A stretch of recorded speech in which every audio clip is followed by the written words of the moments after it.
अध्याय 1191 द्वंद्व युद्ध। भाई, चेन रूई ने पीछे मुड़कर देखा तो एलिस और मिशेल वहां आ गईं। एलिस ने तो व्हाइट विंड को भी पकड़ रखा था।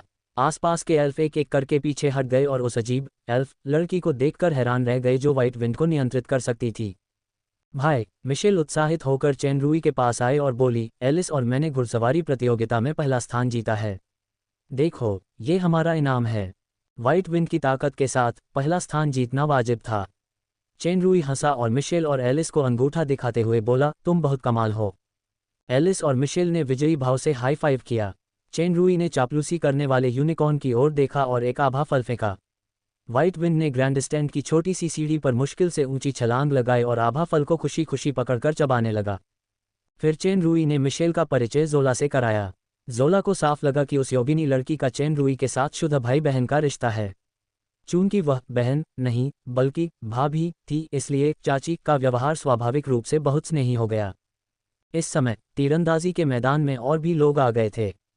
कई कल्पित बौनों ने जादुई तीरंदाज सेना के शीर्ष निशानेबाज और अर्धकल्पित बौने के बीच तीरंदाजी के द्वंद्व की खबर सुनी थी। सभी को आश्चर्य हुआ कि पहले दो मुकाबलों में कोई विजेता नहीं निकला। उसी समय अर्धयोगिनी, अल्तानी और पोमरो के बीच का त्रिकोणीय रिश्ता भी उजागर हुआ और तेजी से फैल गया। वहां मौजूद लगभग सभी लोग अल्तानी द्वारा चंद्रदेवी के सामने ली गई शपथ को जानते थे। चेन रूई ने वीआईपी सीट पर एल्फ महारानी लिव की आकृति देखी। महारानी लिव के बगल में उसे संयोग से एक परिचित महिला भी मिली जो एल्फ नहीं थी, वर्तमान ब्लू ग्लोरी साम्राज्य की महारानी लैंडबिस। ब्लू ग्लोरी एम्पायर और सिल्वर मून सेलेस्टियल कैपिटल सहयोगी थे, इसलिए लैंडबिस को इस बार न्यू मून फेस्टिवल में अतिथि के रूप में विशेष रूप से आमंत्रित किया गया होगा। महारानी लिव की नज़रें काफ़ी तेज थीं। उन्हें चेन रूई के अस्तित्व का पता चल गया था और उन्होंने अपनी छोटी बेटी को भी चेन रूई के साथ उत्साह से बातें करते देखा था। उनकी आंखें हल्की सी झपक रही थीं। चूंकि ग्रैंडस्टैंड एल्फ से भरा हुआ था, लैंडबिस को कुछ भी असामान्य नहीं लगा। उन्होंने बस स्टारलाइट कॉलेज की पूर्व छात्रा एल्फ प्रिंसेस रॉयल फिली के साथ धीमी आवाज में बातचीत की थी। इस समय अंतिम मुकाबला शुरू हुआ। तीरंदाजी में 3 में से 2 सर्वश्रेष्ठ चुनने की प्रणाली अपनाई गई थी। प्रत्येक राउंड 20 मिनट का था। उन्हें तीरंदाजी से एक दूसरे को मारना था। धनुष बाण के अलावा किसी भी सहायक औषधि या हथियार की अनुमति नहीं थी। बाकी पर कोई सीमा नहीं थी। अगर 10 मिनट के अंदर कोई भी नहीं मरा तो मुकाबला बराबरी पर होगा। अगर तीनों राउंड बराबर रहे तो एक और राउंड खेला जाएगा। अगर बराबरी जारी रही तो एक अतिरिक्त राउंड फिर से होगा। पोमरो और टेलोस अंतिम युद्धभूमि में प्रवेश कर गए। जब वे पहली बार अंदर गए तो उनमें से कोई भी हिल नहीं सकता था। वे तभी ठीक हो सकते थे जब जादुई वातावरण उत्पन्न हो। दोनों ही गुप्त रूप से शक्ति एकत्रित कर रहे थे और उत्पन्न वातावरण का तेजी से निरीक्षण कर रहे थे। यह एक जंगल जैसा माहौल था जिसमें तरह तरह के जाल और खतरे छिपे थे। समय समय पर तरह तरह के काल्पनिक राक्षस प्रकट होकर हमला करते रहते थे। अगर दोनों पक्ष स्थिर खड़े रहते और कोई कदम नहीं उठाते तो भी वे मर जाते। जैसे ही वातावरण पूरी तरह से तैयार हुआ और बंधन ढीले हुए, पोमरो और टेलोस एक साथ आगे बढ़े। पहले नियमों के कारण उनकी शक्ति एक सीमा तक सीमित थी। अब नियमों के बंधनों के बिना उनके चमत्कारी निशानेबाजी कौशल पूरी तरह से निखर उठे। पहले 2 राउंड के उलट, जहां उन्होंने योजना बनाई और आगे बढ़े, दोनों ने बिना सोचे समझे एक दूसरे पर गोलियां चला दीं। कार्रवाई बिजली की तरह तेज थी। पोमरो की तीरंदाजी की गति अद्भुत थी। सतह पर एक साथ 3 तीर चलाना सामान्य था। कुछ लोग एक साथ 10 तीर चला सकते थे, लेकिन इस तरह का हमला बहुत अलग अलग था। बड़ी संख्या में दुश्मनों पर अंधाधुंध हमला करना ठीक था, लेकिन एक ही दुश्मन पर इसका असर सीमित था, खासकर उन विरोधियों पर जिनके तीरंदाजी कौशल एक जैसे थे। पोमरो ने अपनी 4 उंगलियों के बीच 3 तीर पकड़े और धनुष की डोरी से एक के बाद एक तीर छोड़े। हालांकि तीर क्रम में छोड़े गए थे, लेकिन उनकी गति इतनी तेज थी मानो लगभग एक ही समय में डोरी से निकल रहे हों। हर तीर की ताकत और दिशा अलग अलग थी। तीर चलाने के 1 सेकंड बाद 3 और तीर फिर से लोड किए गए। अनगिनत सीटियां निकली मानो सैकड़ों मिसाइलें सीधे टेलोस की ओर उड़ रही हों। टेलोस एक बार में ज्यादा तीर नहीं चलाता था। वह एक बार में एक ही तीर चलाता था, लेकिन फिर भी उसकी तीर चलाने की गति पोमरो से ज्यादा थी। इसके अलावा उसके हमले ज्यादा परिष्कृत और प्रभावी थे। दोनों पक्ष बराबरी पर थे। दर्शक बस उन दोनों को जंगल में छलांग लगाते, चलते और साथ ही भयंकर पलटवार करते देख पा रहे थे। अनगिनत सीटियां युद्धभूमि का मुख्य आकर्षण बन गईं। हर तरह के कठिन निशानेबाजी कौशल अद्भुत थे। ये दिखावटी प्रदर्शन नहीं थे, बल्कि मारक कौशल थे जो वास्तव में परिस्थिति के अनुरूप थे। चेन रूई ने चुपके से सिर हिलाया। सिर्फ तीरंदाजी के मामले में ही एल्फ जनजाति वाकई अजेय है। कई दौर के तूफानी हमलों के बाद दोनों पक्षों की तीर चलाने की गति धीमी पड़ने लगी, अपनी ताकत की वजह से नहीं, बल्कि इसलिए कि उन्हें एक दूसरे की विशेषताओं की एक खास समझ हो गई थी। शुरुआत में किया गया वह हमला अब उतना कारगर नहीं रहा क्योंकि उसमें शारीरिक शक्ति व्यर्थ ही खर्च होती। इसलिए उन्होंने ले धीमी कर दी और साथ ही तीर चलाते समय ज्यादा सावधानी बरती। अगर पहले ये एक उन्मत्त गोलाबारी थी तो अब ये एक बर्स्ट शॉट थी। हालांकि इसकी तीव्रता गोलाबारी जितनी तीव्र नहीं थी, पर ज्यादा खतरनाक थी। युद्ध देख रहे सभी कल्पित बौने विशेषज्ञ थे और जानते थे कि यह एक कठिन रस्साकशी होगी। प्रतियोगिता केवल तीरंदाजी की नहीं थी, बल्कि रणनीति, इच्छाशक्ति, शारीरिक शक्ति, दृढ़ संकल्प और अन्य क्षमताओं की भी थी। जो भी इस क्षणिक अवसर का लाभ उठा पाता, वही अंतिम विजेता होता। वह तेज रफ्तार आकृति जंगल में इधर उधर घूम रही थी और टिमटिमा रही थी। बीच बीच में तीरों की धीमी रोशनी दिखाई दे रही थी। समय मिनट दर मिनट बीतता जा रहा था। ऐसा लग रहा था कि 20 मिनट की समय सीमा नजदीक आ रही है। इसी क्षण जंगल का वातावरण धुंधलाने लगा। एक व्यक्ति जमीन पर आधा घुटनों के बल बैठा था और उसके शरीर में कुछ तीर धंसे हुए थे। वह व्यक्ति टेलोस था। पोमरो उसके सामने था। उसके गले में एक तीर लगा था। टेलोस जीता। अल्तानी खुशी से रो पड़ा, जबकि कल्पित बौने अपनी आंखों पर यकीन न कर पाने के कारण स्तब्ध थे। जादुई तीरंदाज सेना का शीर्ष निशानेबाज हार गया, एक अर्ध कल्पित बौने के तीर से। चेन रूई साफ देख सकता था कि टेलोस हमेशा से ही नुकसान में रहा था, लेकिन अर्ध एल्फ बहुत चालाक था, जानबूझकर अपनी चोटों का इस्तेमाल करके प्रतिद्वंद्वी को पंगु बना रहा था। वह चलते हुए लड़ रहा था ताकि यह भ्रम पैदा हो कि वह समय को टालने की कोशिश कर रहा है। पोमरो, जो सोचता था कि उसके पास पूर्ण लाभ है, स्वाभाविक रूप से इस बड़ी स्थिति को छोड़ने को तैयार नहीं था, इसलिए उसने उसका जमकर पीछा किया। सफलता की होड़ में टेलोस ने उसे तीर से मार गिराने का मौका गंवा दिया। अपनी कमजोरियों को जीत में बदलना और एक ही झटके में वापसी करना, यह कोई संयोग नहीं, बल्कि सच्ची सामरिक साक्षरता थी। पोमरो की हार जायज ही कही जा सकती है। जंगल में जादू पूरी तरह से गायब हो गया। टेलोस और पोमरो दोनों को टेलीपोर्ट कर दिया गया। पोमरो ने डर के मारे अपना गला पकड़ लिया। अगर वह जादू में नहीं, बल्कि अभी किसी और जगह होता, तो वह उस नीच अर्ध एल्फ के हाथों मर जाता। पोमरो के पिता एल्फ एल्डफार्ले ने अपने बेटे की तरफ देखा, जो गुस्से से लाल होकर वापस आ रहा था। एक शुद्ध एल्फ तीरंदाजी में एक अर्ध एल्फ से हार जाता है, और यह इतने महत्वपूर्ण अवसर पर हुआ है। ये बेहद शर्मनाक है। यह अब कोई साधारण तीरंदाजी प्रतियोगिता नहीं है, नहीं यह महिलाओं के लिए कोई सट्टेबाजी समझौता है, बल्कि यह एक ऐसी लड़ाई है जो पूरे मैजिक आर्च लीजन, पूरे सिसली परिवार और यहाँ तक कि पूरे एल्फ जनजाति की प्रतिष्ठा से संबंधित है। महारानी लिव और ब्लू ग्लोरी साम्राज्य के शासक भी इस द्वंद्व को देख रहे हैं। चाहे कुछ भी हो, पोमरो अब हार नहीं सकता। फार्ले पोमरो के पास गया, जो अभी भी अविश्वास में था, और उसने अपने बेटे को जोर से थप्पड़ मारा। पोमरो चौंक गया और उसके सुंदर चेहरे पर 5 लाल निशान पड़ गए। उसका धनुष भी जमीन पर गिर गया। क्रोधित फार्ले ने धनुष पर पैर रखा और उसे तोड़ दिया। उसने शाप दिया, ये तो बस पहला वार है। जागो, तुम सिसली परिवार की प्रतिष्ठा धूमिल कर दोगे। पोमरो थप्पड़ सुनकर लगभग हक्का बक्का रह गया। अपने पिता की आग उगलती आंखों को देखकर वह एकदम से सिहर उठा और जाग गया।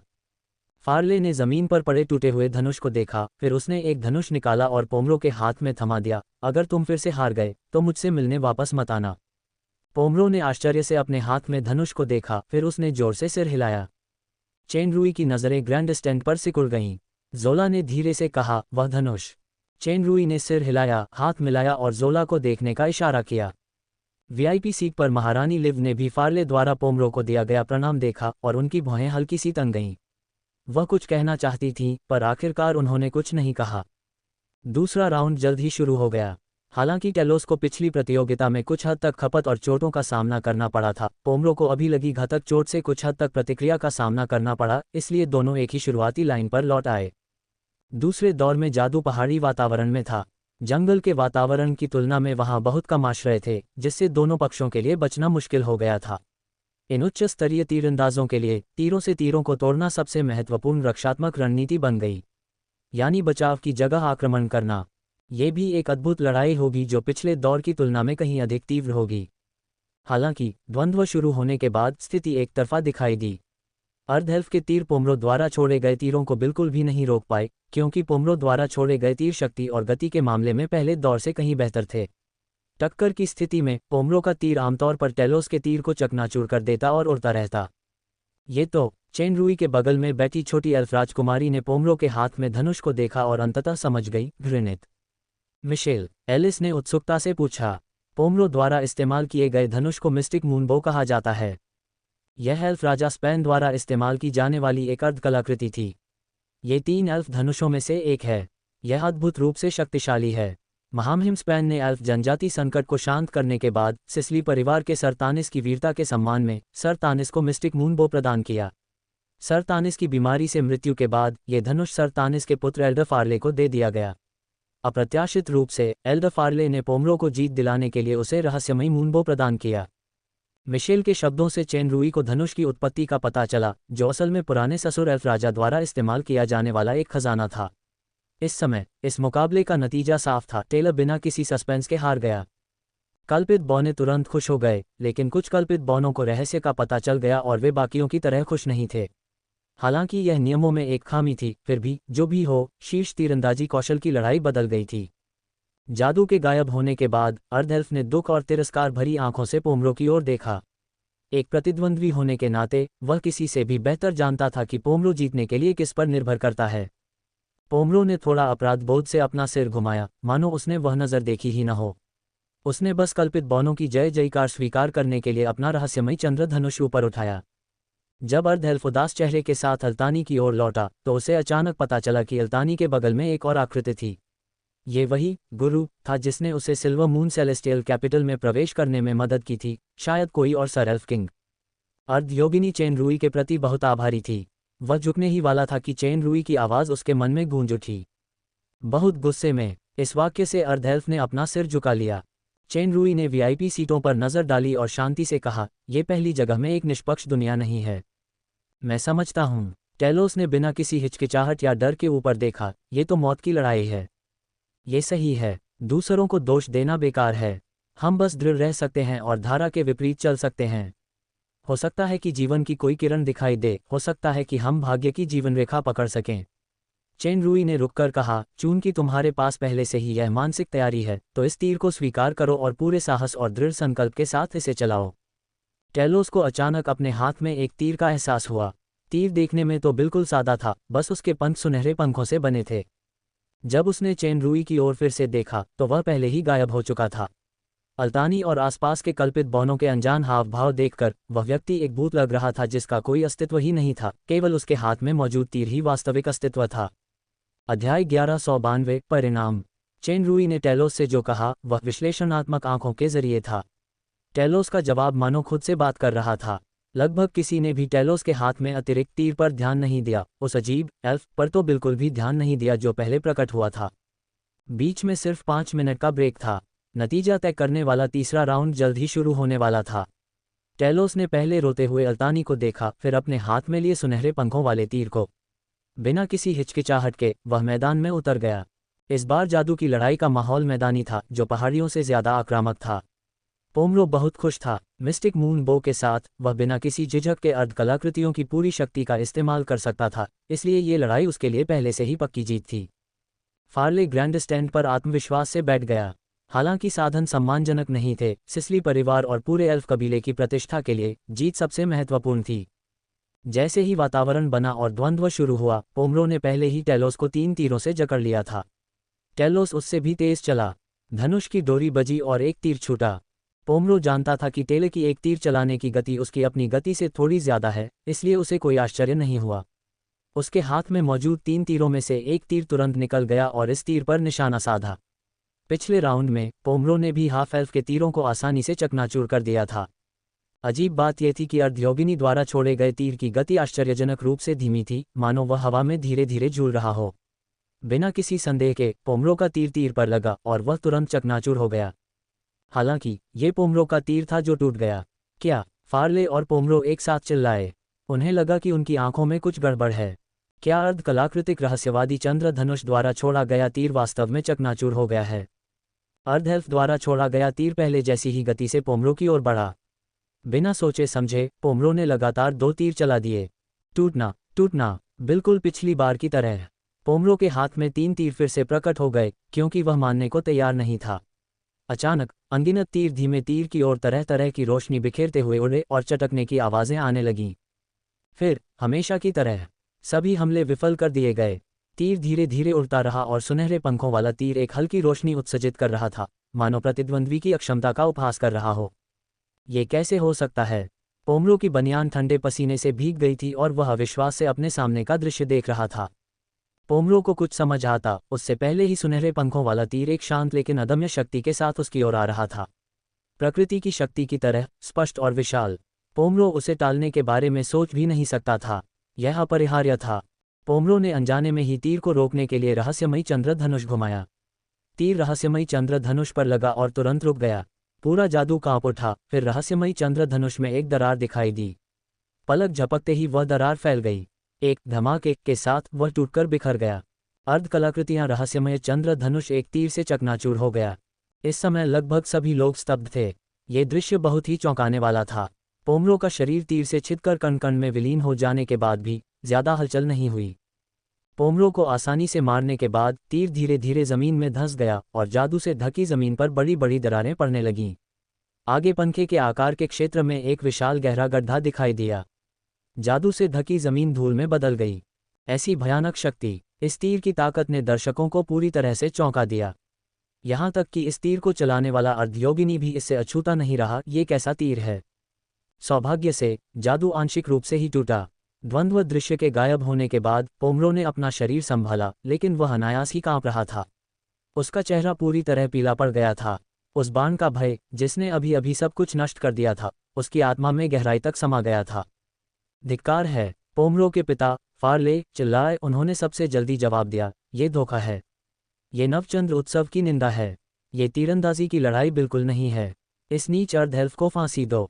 जैसे ही यह वाक्य निकला, कई कल्पित बौने चिल्ला उठे, आधे कल्पित बौने को मार डालो। दरअसल इनमें से ज्यादातर कल्पित बौने अभी अभी हो रहे युद्ध के रहस्य से अच्छी तरह वाकिफ थे, लेकिन कल्पित कबीले के अहंकार या घमंड या किसी और भावना के कारण इन कल्पित बौनों के मन में किसी तरह की विकृति आ गई थी। इसलिए वे फार्ले की पुकार पर चिल्ला उठे। काफी संख्या में कल्पित बौने भी चुप रहने का निर्णय लेते हैं, लेकिन जैसे जैसे पुकार जारी रहती है, अधिकाधिक आवाजें भी इसमें शामिल होती जाती हैं। इसके विपरीत अर्ध एल्फ टेलोस शांत हो गया था। वह बस अल्तानी को चुपचाप देख रहा था। उसकी आंखों में जिंदगी और मौत के अलावा और कुछ नहीं था। क्या आश्चर्य है! एक उदासीन आवाज सुनाई दी। यह आवाज तेज नहीं थी, लेकिन इसमें एक अवर्णनीय शक्ति थी जो हर किसी की आत्मा में गूंज रही थी और वहां मौजूद सभी आवाजों को दबा रही थी। ग्रैंड स्टैंड पर एक अजीब एल्फ धीरे धीरे नीचे चला आया। उसके पीछे कई एल्फ और एक सफेद गेंडा था। कुछ कल्पित बौने तुरंत पहचान गए कि वह सफेद गेंडा Z1 सागर की सबसे तेज हवा थी। पीछे चल रहे कुछ लोगों में छोटी राजकुमारी मिशेल भी उनमें से एक लग रही थी। महारानी लिव पहले ही उठकर बोलने ही वाली थीं। ये दृश्य देखकर वह एक क्षण के लिए चुप रहीं और फिर बैठ गईं। इस बीच महारानी लिव के बगल में खड़ा एक व्यक्ति पहले से ही सामने चल रहे एल्फ को करीब से देख रहा था। उसके चेहरे पर एक अजीब सा आश्चर्य था। इस एल्फ का रूप और आवाज नहीं, वह एल्फ नहीं है, ये वही है महामहिम लैंडरबिस। राजकुमारी फिली की चिंतित आवाज बगल से सुनाई दी। ब्लू ग्लोरी महारानी ने गहरी सांस ली, अपनी दर्पण जैसी पुतलियों में छिपी जटिल भावनाओं को तुरंत दूर किया और अपना सिर हिलाकर यह जताया कि वह ठीक हैं। मैं जिस आश्चर्य की बात कर रहा हूँ वह द्वंद्वयुद्ध का नतीजा नहीं है, बल्कि वह व्यक्ति है जो नतीजा तय करता है, जिसमें आप भी शामिल हैं।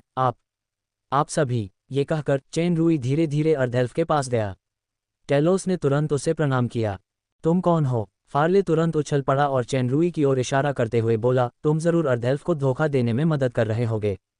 मैंने ही वह तीर टेलोस को दिया था। ये सचमुच धोखा है। चेन रूई के शब्दों ने कई कल्पित बौनों के बीच फुसफुसाहट पैदा कर दी, लेकिन वह शांत रहा। हालांकि वहां मौजूद कई लोगों को यह स्पष्ट है कि दूसरे दौर के बाद से इस द्वंद्व ने अपनी निष्पक्षता खो दी है। सबसे शुद्ध और सबसे रोमांचक तीरंदाजी कौशल का टकराव उपयोगितावाद की एक बदसूरत लड़ाई में बदल गया है। इससे भी ज्यादा निराशाजनक यह है कि जिन लोगों को अभी अभी सच्चाई पता चली थी, वे किसी अजीब वजह से उस अर्धकल्पित बौने को मारना चाहते थे। आपने जो किया वह नवचंद्र उत्सव की पवित्रता का वास्तविक अपमान है। बकवास! तुम ही ईशनिंदा करने वाले हो। तुम अर्धएल्फ के साथ हो। फार्ले गुस्से से बोला, गार्डो, उसे नीचे ले जाओ। एक आह की आवाज आई। सबने उसे सुना। आह की आवाज किसी और दिशा से आई, जहां खेत में एक आकृति दिखाई दी। वह चुपचाप जमीन पर टूटे हुए रहस्यमय चंद्रधनुष को देख रहा था। आप! फार्ले ने इस परिचित पुरुष योगिनी को आश्चर्य से देखा। वह अचानक चौंका और उसने जल्दी से झुककर कहा, महाराज स्पैन, ये 20,000 साल पहले का महामहिम काल है। एल्फ राजा। उद्धरण चिन्ह अल्पविराम उद्धरण चिन्ह। चारों ओर कल्पित बौनों की चीखें गूंजने लगीं। स्पेन ने अपना सिर हिलाया और फॉले की ओर देखा। रहस्यवादी चंद्रधनुष मर चुका है। फार्ले ने अपना सिर नीचा किया और कहा, महाराज, मैंने ही रहस्यमय चंद्रधनुष की ठीक से देखभाल नहीं की, जिसके कारण अर्धेल्फ ने उसे दुष्ट हथियार से नष्ट कर दिया। कृपया मुझे दंड दें, महाराज। मैंने कहा था कि यह मृत है। स्पेन ने फिर आह भरी। रहस्यमय चंद्रधनुष 3 योगिनी धनुषों में से एक है, जो वीरता और न्याय का प्रतीक है। मैंने इसे तुम्हारे पिता तानिस को तब दिया था क्योंकि वे मुझसे ज्यादा इस धनुष के योग्य थे। हालांकि जैसे ही तुम इसे धोखाधड़ी के लिए पोमरो को देते हो, इसकी आत्मा चली जाती है। भले ही तुम अंत में युद्ध जीत जाओ, इसकी आत्मा चली जाती है। अगर कोई और ऐसा कहता तो फार्ले जरूर खंडन या वाद विवाद करता, लेकिन जिसने ऐसा कहा था वह मिस्टिक मूनबो का मालिक, उसके पिता तानिस का पुराना गुरु और एल्फ जनजाति का प्रसिद्ध हीरो किंग स्पेन था। फार्ले अवाक रह गया। रहस्यमय चंद्रधनुष की मृत्यु मुझे दुखी करती है, लेकिन उससे भी ज्यादा दुखद तो अभी अभी हुई चीख पुकार है। स्पेन ने आसपास के मंचों की ओर देखा। उसकी दृष्टि जहां भी जाती, कई कल्पित बौने सिर झुकाए एक दूसरे की ओर देखने की हिम्मत नहीं जुटा पाते थे। सती चीजों के लिए आप गरिमा, गौरव, विवेक और न्याय को त्यागने में संकोच नहीं करते। कई देशवासियों और मैंने स्वयं 20,000 साल पहले आई तबाही का अनुभव किया है। उस तबाही में रजत चंद्र दिव्य राजधानी का प्रकृति वृक्ष पतित कल्पित बौनों के हाथों लगभग पूरी तरह नष्ट हो गया था। अभी आपका प्रदर्शन उन पतित कल्पित बौनों से कितना मिलता जुलता है, जो उस समय अंधकार और बुराई के प्रलोभन में फंसे थे। क्या आपने कभी सोचा है कि जब आपको लगता है कि आपको मनचाहा फल मिल गया है, तो वास्तव में अधिक से अधिक कीमती चीजें धीरे धीरे आपसे दूर होती जा रही हैं? स्पेन के ये कहते ही लगभग सभी कल्पित बौने शर्म से लाल हो गए। तभी महारानी लिव की आवाज गूंजी, महामहिम स्पेन सही कह रहे हैं। हमें आत्मसंतुष्ट और अहंकारी होने के बजाय स्वयं का सामना करना और आत्मचिंतन करना सीखना चाहिए। मुझे आशा है कि यह बात सभी के मन में बस जाएगी। मेरे विचार से अंत होना भी एक नई शुरुआत है। केवल आत्म परीक्षण और आत्म सुधार को निरंतर बनाए रखकर ही कल्पित बौने जनजाति इस दुनिया में पतन या विनाश के बजाय फलती फूलती रह सकती है। एक महारानी से जैसी अपेक्षा होती है, ये सारांश बिल्कुल सही समय पर है। चेन रूई ने चुपके से सिर हिलाया और तालियां बजाईं। एक पल के लिए सभी कल्पित बौने तालियां बजाने लगे। महारानी लिव ने चेन रूई की ओर हल्के से सिर हिलाया। टाइलोस, जिसने सोचा था कि वह खुद मर जाएगा, ने ऐसे मोड़ की कल्पना भी नहीं की थी। उसने कृतज्ञतापूर्वक चेन रूई को एक और गहरा सलाम किया। अर्धएल्फ अल्तानी के पास गया और अपनी प्रेमिका से हाथ मिलाया। अचानक अल्तानी के सामने एक और चपटी छाती वाली लोली आ गई, जो जानलेवा इरादे दिखा रही थी। अपने पंजे हटाओ। अल्तानी मेरी औरत है। जो कोई उसे छीनने की हिम्मत करेगा, मारा जाएगा। अर्धएल्फ हक्का बक्का रह गया और अल्तानी भी हक्का बक्का रह गई। तभी उसे एहसास हुआ कि इस एल्फ गल्प में कुछ गड़बड़ है। एक खतरनाक इंसान का स्वागत। चेन रूई ने मुस्कुराते हुए समलैंगिक गुंडे को अवाक होकर देखा। वह बोलने ही वाला था कि उसने भौहें चढ़ाकर आसमान की ओर देखा। असली नीला आसमान अचानक चांदी के बादलों से ढक गया और बादलों ने अनगिनत चमकदार प्रकाश किरणें बिखेरी। रजत चंद्र आकाशीय राजधानी का पूरा आकाश कांप उठा। फिर प्रकाश किरणों ने आसानी से जादू को भेद दिया। अध्याय 1193 स्तब्ध। सबने रजत चंद्रमा आकाशीय राजधानी की ओर देखा। हर योगिनी जानती थी कि पारदर्शी सा दिखने वाला आकाश वास्तव में एक बहुत ही ठोस जादू से ढका हुआ था। ये रजत चंद्रमा आकाशीय राजधानी का केंद्र था, जहां सबसे शक्तिशाली जादू था। कोई भी शक्तिशाली महाशक्ति भी आसानी से उस जादू को भेद नहीं सकती थी। हालांकि वह चांदी की प्रकाश किरण वास्तव में बिना किसी प्रयास के नीचे आ गई। कुछ देर के लिए माहौल तनावपूर्ण हो गया। इससे पहले कि स्पैन, किलान्या और दुर्सा जैसे अर्धदेव शक्तियां कोई कदम उठा पाती, प्रकाश किरण पहले ही जमीन पर आ चुकी थी। 3 आकृतियां प्रकट हुईं। 2 पुरुष और 1 महिला। सामने सुनहरे बालों और सफेद चोगे वाला एक हट्टा कट्टा आदमी खड़ा था। उसका रूप रंग बड़ा ही गरिमा में था। पीछे एक पुरुष और 1 महिला अगल बगल खड़े थे। उन्होंने भी सफेद चोगा पहना हुआ था। उनके चेहरे थोड़े धुंधले थे। पुरुष की आंखें उदासीन थीं और महिला की आंखें बंद थीं। इन तीनों लोगों ने कल्पित बौनों को, खासकर पीछे खड़े पुरुष और महिला को, एक अथाह एहसास दिया, एक ऐसा अमूर्त दबाव जो अवर्णनीय था। बस एक नज़र डालते ही घुटनों के बल बैठकर ऊपर देखने की इच्छा होती थी। ऊँफ! किलान्या फूट फूट कर रोने लगा। कल्पित बौने दंग रह गए। यह अर्ध देवता, पवित्र प्रकाश पर्वत के 8 पंखों वाले देवदूत कैमेल का सबसे शक्तिशाली शिखर चरण निकला। आगे खड़े हटे कट्टे आदमी ने हल्के से सिर हिलाया, सुश्री किलान्या। किलान्या ने पीछे बैठे एक पुरुष और 1 महिला की ओर देखा। उसे कुछ अंदाजा हो रहा था। वह धीरे धीरे चौंकती जा रही थी, लेकिन उसने शांत स्वर में कहा, सर कैमेल, पवित्र प्रकाश पर्वत और रजत चंद्र आकाशीय राजधानी हमेशा से एक दूसरे के मित्रवत और सहयोगी रहे हैं। अभियोगिनी जनजाति का सबसे पवित्र अमावस्या उत्सव है। क्या आपको नहीं लगता कि आप तीनों का इस तरह सीधे जादू में कूद पड़ना बहुत अशिष्टता होगी? मेरी अशिष्टता को क्षमा करें। कैमिल ने मौखिक रूप से क्षमा मांगी, लेकिन उसके स्वर में क्षमा का भाव नहीं था। मैं आप सभी को ये बताना चाहता हूँ कि ये दोनों पवित्र प्रकाश पर्वत के 2 महादूत हैं, मैडम गैब्रियल और सर राफेल। इस परिचय ने पूरे शहर को चौंका दिया। मानव दुनिया में छद्म भगवान के सबसे प्रमुख और शक्तिशाली शिखर चरण के 2 और पवित्र प्रकाश पर्वत के 3 महादूत आए। ऐसे चरम स्तर के महाशक्तियां अब संख्याबल के भरोसे नहीं जीत सकते थे। अगर विरोधी शत्रुतापूर्ण रवैया अपनाए तो शायद सभी कल्पित बौने भी नहीं बच पाएंगे। एल्फ जनजाति का नवचंद्रोत्सव। राफेल ने शांत भाव से चारों ओर देखा। उसकी नज़र लालारिया से हटकर फिर कुछ देर एलिस पर टिकी रही। इतनी गहरी सांसों वाला मेहमान सचमुच आमंत्रित है। ये 2 लोग, एक काला अजगर है और दूसरा कोई राक्षस होना चाहिए। क्या ऐसा हो सकता है कि एल्फ जनजाति ने दानव लोक में शरण ले ली हो? जैसे ही यह टिप्पणी सामने आई, सब लोग हड़बड़ा गए। सबकी नज़रें लालारिया और एलिस पर टिकी थीं। जब अल्तानी ने सुना कि उसके बगल में खड़ी एल्फ लड़की वास्तव में एक काला ड्रैगन है, तो वह हैरान रह गई और लालारिया से दूर रहना चाहती थी, लेकिन अर्धएल्फ ने उसे शांत होने का संकेत देने के लिए अपना सिर हिलाया। मिशेल भी अचंभित रह गई और वह अपनी नई अच्छी दोस्त एलिस को घूरने लगी। वह तीर। राफेल का ध्यान अचानक जमीन पर पड़े उस तीर की ओर गया जिसने रहस्यमय चंद्रधनुष को कुचल दिया और जादू को चीर डाला। मानो उसने कुछ अविश्वसनीय देख लिया हो। वह थोड़ा भावुक हो गया। तीर का पंख वाला हिस्सा। क्या ये माइकल का पंख? गैब्रियल, जिसकी आंखें अभी भी बंद थीं, ये बात पहले ही कह चुका था। कल्पित बौने फिर से चौंक गए। जिस तीर को फाड़ लेने दुष्ट हथियार कहा था, वह असल में 3 महादूतों में से पहले माइकल के पंख से बना था। इसमें कोई आश्चर्य नहीं कि इसमें इतनी शक्ति है। क्या यह इतना चौंकाने वाला है कि यह माइकल का पंख है? ये तो बस एक सहायक भूमिका निभाता है। पलक झपकते ही तीर एक व्यक्ति के हाथ में पहुंच गया। आवाज बिना किसी विस्मय के चिढ़ा रही थी, राफेल, अगर ये तुम्हारा पंख होता तो मैं इसकी तरफ देखती भी नहीं। कल्पित बौने, जो पहले ही सदमे से लगभग सुन्न हो चुके थे, फिर से स्तब्ध रह गए। महादूत राफेल से ऐसी बात करने की किसी की हिम्मत कैसे हुई? ये व्यक्ति स्पष्ट रूप से वही ईशनिंदा है जिसे एल्डरफॉले हटाना चाहते हैं। राफेल चौंक गया। दरअसल मैं पहले इस व्यक्ति के अस्तित्व पर ध्यान ही नहीं दे पाया था। मुझे भी उस व्यक्ति के पीछे बैठी छोटी बच्ची की गहरी सांसों का हल्का सा स्पर्श महसूस हुआ। ऐसा नहीं है कि मुझे उसका आभास नहीं हुआ, बल्कि यह किसी विशेष शक्ति का प्रकटीकरण था। बहरहाल, राफेल को सबसे ज्यादा हैरानी इस एल्फ के प्रकट होने से हुई। ये तुम हो? राफेल आखिरकार खुद को संभाल नहीं पाया। वह इस चेहरे को कभी नहीं भूल पाएगा।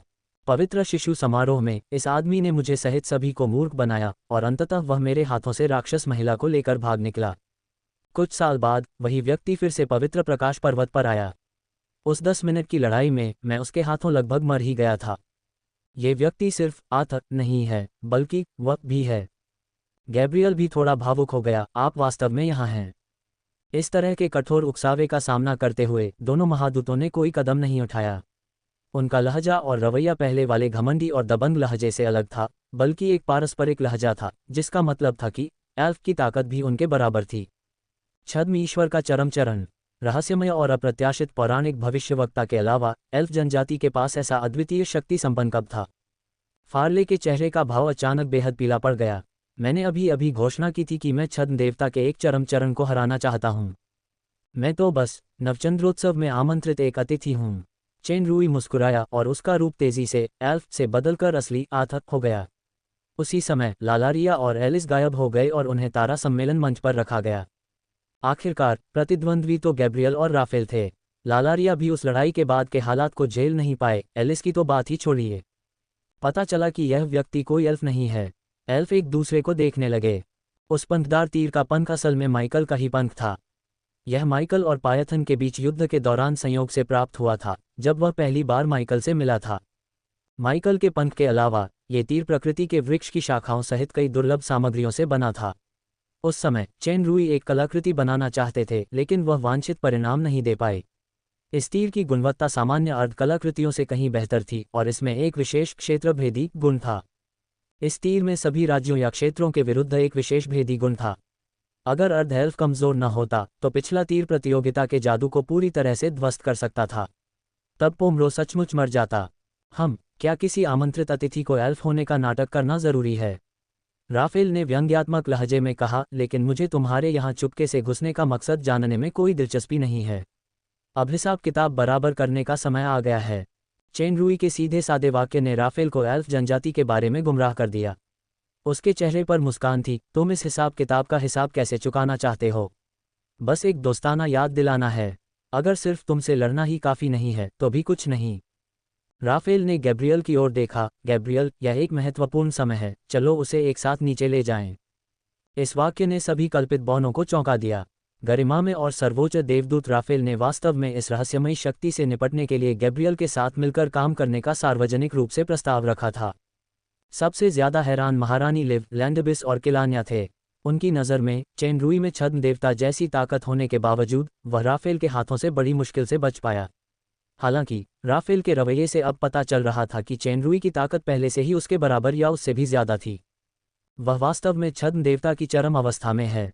महारानी लिव मन ही मन कड़वी मुस्कान के साथ बोलीं, काश वह सचमुच एक योगिनी होती, इतनी शक्तिशाली और महान भविष्यवक्ता एलुसियर। भले ही योगिनी जनजाति की कोई अतिरिक्त महत्वाकांक्षा न हो, कम से कम हम उसके संरक्षण में एक शांतिपूर्ण जीवन का आनंद तो ले सकते हैं।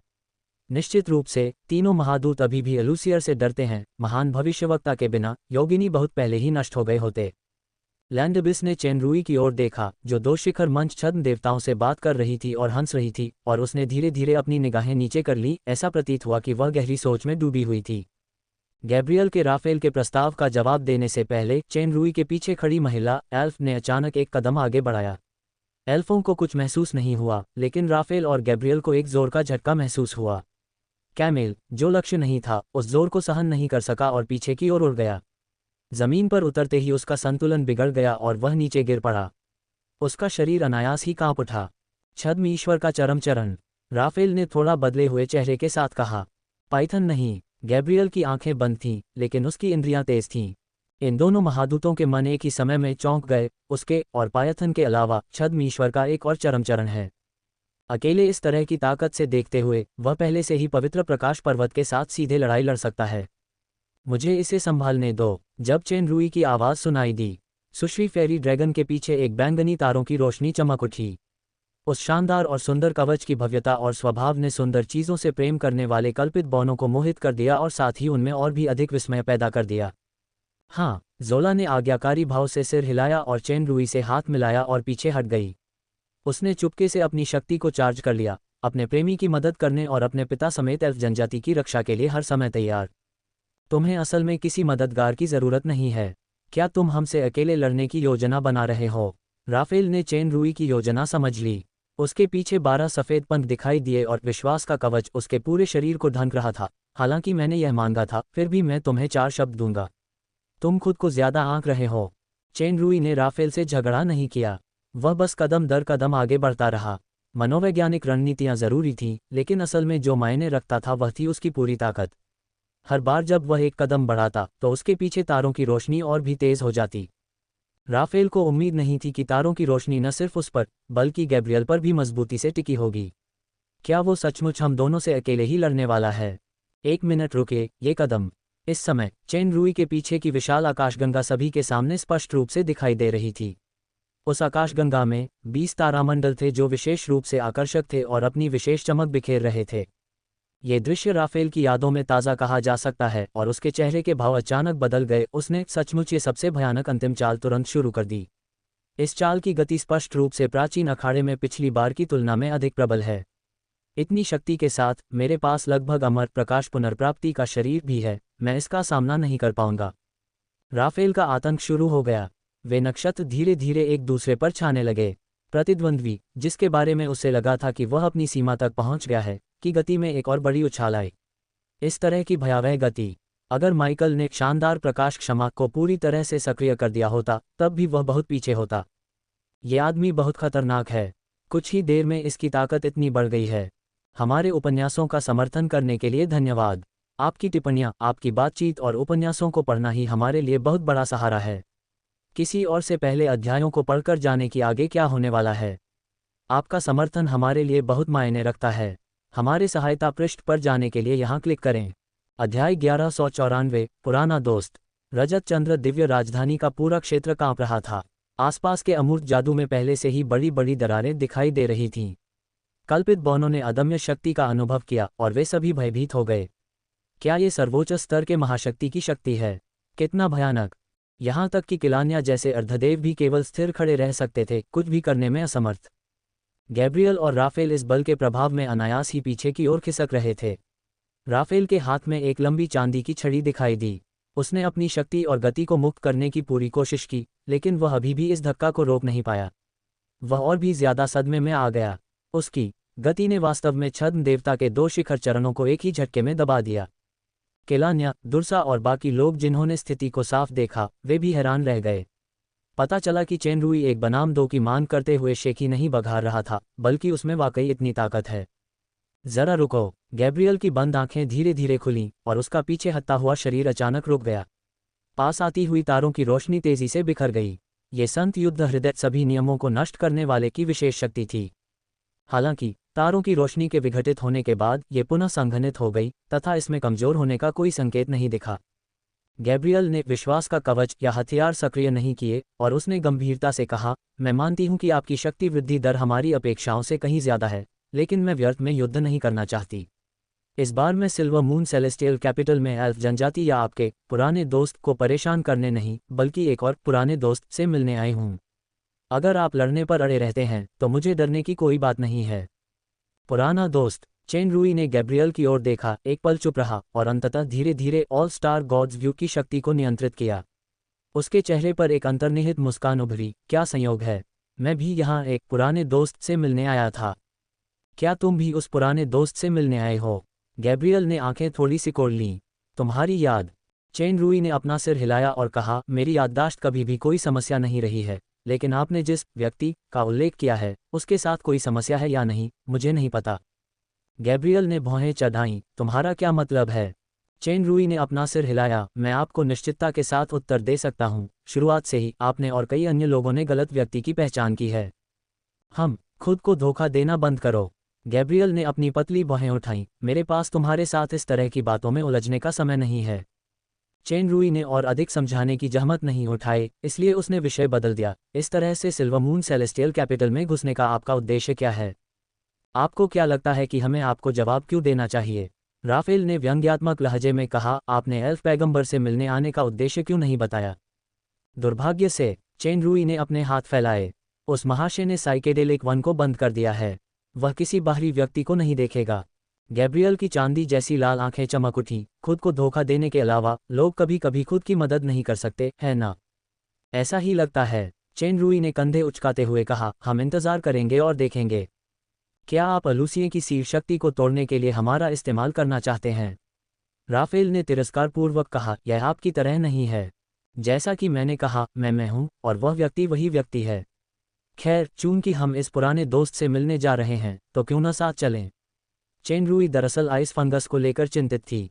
अगर गैब्रियल और राफेल जंगल में जबरदस्ती घुसकर आइस फंगस को नुकसान पहुंचाते हैं तो सारी मेहनत बेकार हो जाएगी। राफेल और गैब्रियल का अचानक आगमन वाकई अप्रत्याशित था। हालांकि लालारिया की ड्रैगन रूपांतरण तकनीक जादुई थी, लेकिन ये छद्म देवता की चरम अवस्था की आंखों को धोखा नहीं दे सकती थी। राफेल, जिसे अंधकार तत्व की शक्ति का गहरा बोध था, यहाँ तक कि जोला की शक्ति का भेष धारण करने वाली एलिस पर भी ध्यान दिया गया था। लेकिन जोला की शक्ति कोई छोटी बात नहीं थी। एलिस के प्रति राफेल की समझ वास्तव में काफी कमजोर थी। वह राक्षस का दर्जा एक अनुमान मात्र था।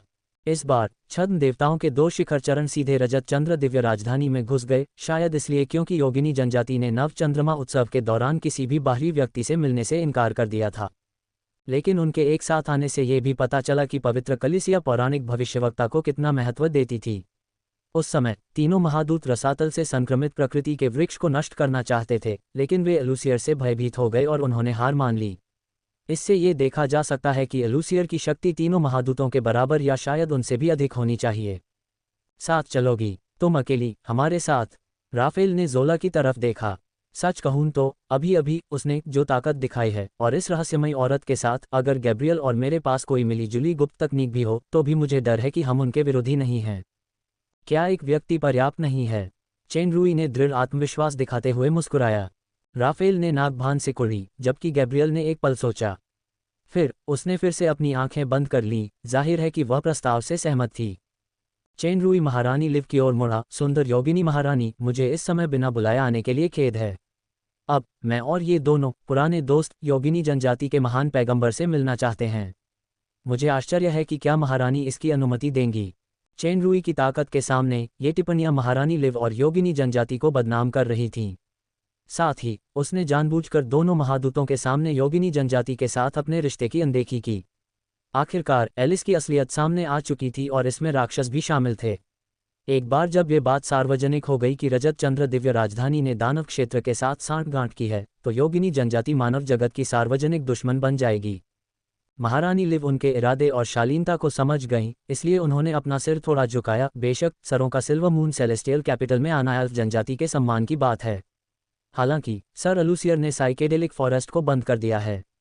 अगर सर पैगंबर से मिलना चाहते हैं तो आप अकेले ही जा सकते हैं। चेन रुई ने ज्यादा कुछ कहे बिना सिर हिला दिया। साइकेडेलिक फॉरेस्ट की दिशा में चलने से पहले उसने गैब्रियल और राफेल की तरफ हल्के से देखा। उसके कदम बहुत सामान्य थे और गति तेज नहीं थी, लेकिन दूसरे लोग चलने के लिए साफ नहीं देख पा रहे थे। बल्कि उन्हें एक अजीब सा एहसास हुआ कि चेन रुई नहीं चल रहा था, बल्कि आसपास का वातावरण अपने आप पीछे हट रहा था। अंतरिक्ष। राफेल की पुतलियां थोड़ी सिकुड़ गईं। ये थोड़ा बहुत ऐसा ही लगता है और माइकल की अंतरिक्ष शक्ति की तुलना में यह ज्यादा रहस्यमय है। हालांकि ये शक्ति के स्तर से कहीं दूर होना चाहिए। गैब्रियल का अंदाज़ा बिल्कुल साफ था। ये वास्तव में चेन रुई की महिमा के टॉवर के जरिए नई समझ थी। इसमें अंतरिक्ष रहस्यों की थोड़ी शक्ति समाहित थी, जो एक प्रारंभिक अवस्था जैसी थी। दिखावटी दिखावा है, राफेल ने तिरस्कार से कहा, लेकिन मन ही मन वह और भी सतर्क होता गया। इस दुश्मन की ताकत बहुत तेजी से बढ़ रही है। अगर ऐसा ही चलता रहा तो ज्यादा देर नहीं लगेगी जब मैं उसका मुकाबला ही नहीं कर पाऊंगा, इसलिए मुझे जल्दी से उससे छुटकारा पाना होगा। गैब्रियल ने फिर कुछ नहीं कहा और आगे बढ़ गया। राफेल स्वाभाविक रूप से उसके बगल में चल पड़ा। कैमेल वहीं रुका रहा। राफेल और गैब्रियल द्वारा कैमेल को सिल्वर मून सेलेस्टियल कैपिटल में लाने का उद्देश्य स्वयं स्पष्ट था, एल्फ जनजाति को रोकना। प्रकृति वृक्ष उत्परिवर्तन युद्ध के बाद योगिनी जनजाति के पास अब चरम अवस्था वाले अर्धदेवता की शक्ति नहीं रही। अर्धदेवता के मध्यवर्ती चरण में किलान्या सबसे शक्तिशाली था। जब तक दोनों महादूतों में अलूसियर था, अर्धदेवता के चरम चरण में कैमेल की शक्ति सभी योगिनी महाशक्तियों को दबाने के लिए पर्याप्त थी। हालांकि अलूसियर को देखने से पहले दो महादूतों को टक्कर देने वाला एक दुश्मन अचानक प्रकट हुआ, और वहां एक रहस्यमयी महिला भी थी जो छद्म देवता की चरम अवस्था में थी। कैमेल, जिसे अजेय माना जाता था, पूरी तरह से एक अतिरिक्त बन गई। कैमेल साफ साफ महसूस कर सकता था कि वह हमेशा एक अमूर्त जबरदस्ती में जकड़ा हुआ था, जो लगातार उसकी आत्मा को दबा रही थी, इसलिए उसे ऐसा लग रहा था जैसे वह सुइयों के बीच बैठा हो। इसका स्रोत वह रहस्यमयी महिला थी। अब वह न तो जा सकता था, न ही रुक सकता था। 8 पंखों वाला देवदूत, जिसे सबसे शक्तिशाली अर्धदेव कहा जाता है, थोड़ी देर बाद पसीने से तरबतर हो गया। वास्तव में कैमेल को यह पता नहीं था कि छद्म देवता शक्ति केंद्र का ये चरम चरण, जिसने उसे कंपकंपा दिया था, वास्तव में अर्ध देवता के मध्यवर्ती चरण में प्रक्षेपित महिला थी, जिसे पवित्र शिशु समारोह में उसके न्याय के भले द्वारा आसानी से पराजित किया गया था। सुश्री परी ड्रैगन के मन में द्वेष तो था, लेकिन अब वह छद्म देवता के चरम पर थी। कैमेल जैसे छोटे पात्र को धमकाना व्यर्थ था। बेशक वह कैमेल के लिए भी काम आसान नहीं करेगी। महारानी लिव और लैंडबिस के अखाड़े से चले जाने के बाद कल्पित बौने भी उनके पीछे पीछे एक एक करके तितर-बितर हो गए। कई शीर्ष स्तरीय महाशक्तियों के आगमन और टकराव ने अर्धकल्पित बौने के पिछले संबंधों को फीका कर दिया। इसके अलावा कई कल्पित बौने पहले से ही जानते थे कि अर्धकल्पित बौना उस महाशक्ति का अधीनस्थ था जिसने 2 महादूतों के विरुद्ध प्रतिस्पर्धा की थी, इसलिए उन्होंने कोई भी दुर्भावना दूर कर दी। अब टेलर और अल्तानी जोला के पीछे खड़े थे। हालांकि कई कल्पित बौने उसे अमित्र नजरों से देख रहे थे, लेकिन किसी की भी हिम्मत नहीं हुई कि कुछ और कह सके। बहरहाल इतनी सारी घटनाओं के बीच नवचंद्रोत्सव तो हमेशा की तरह मनाया जाएगा, लेकिन पहले वाला सुकून भरा और खुशनुमा माहौल अब नहीं रहा। हर एक प्राणी के मन में एक भारी दमन का भाव था।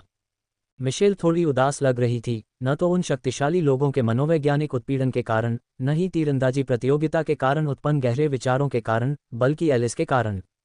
हालांकि वह एलिस को लंबे समय से नहीं जानती थी, फिर भी उसे पहली नज़र में ही एक पुराना दोस्त कहा जा सकता था।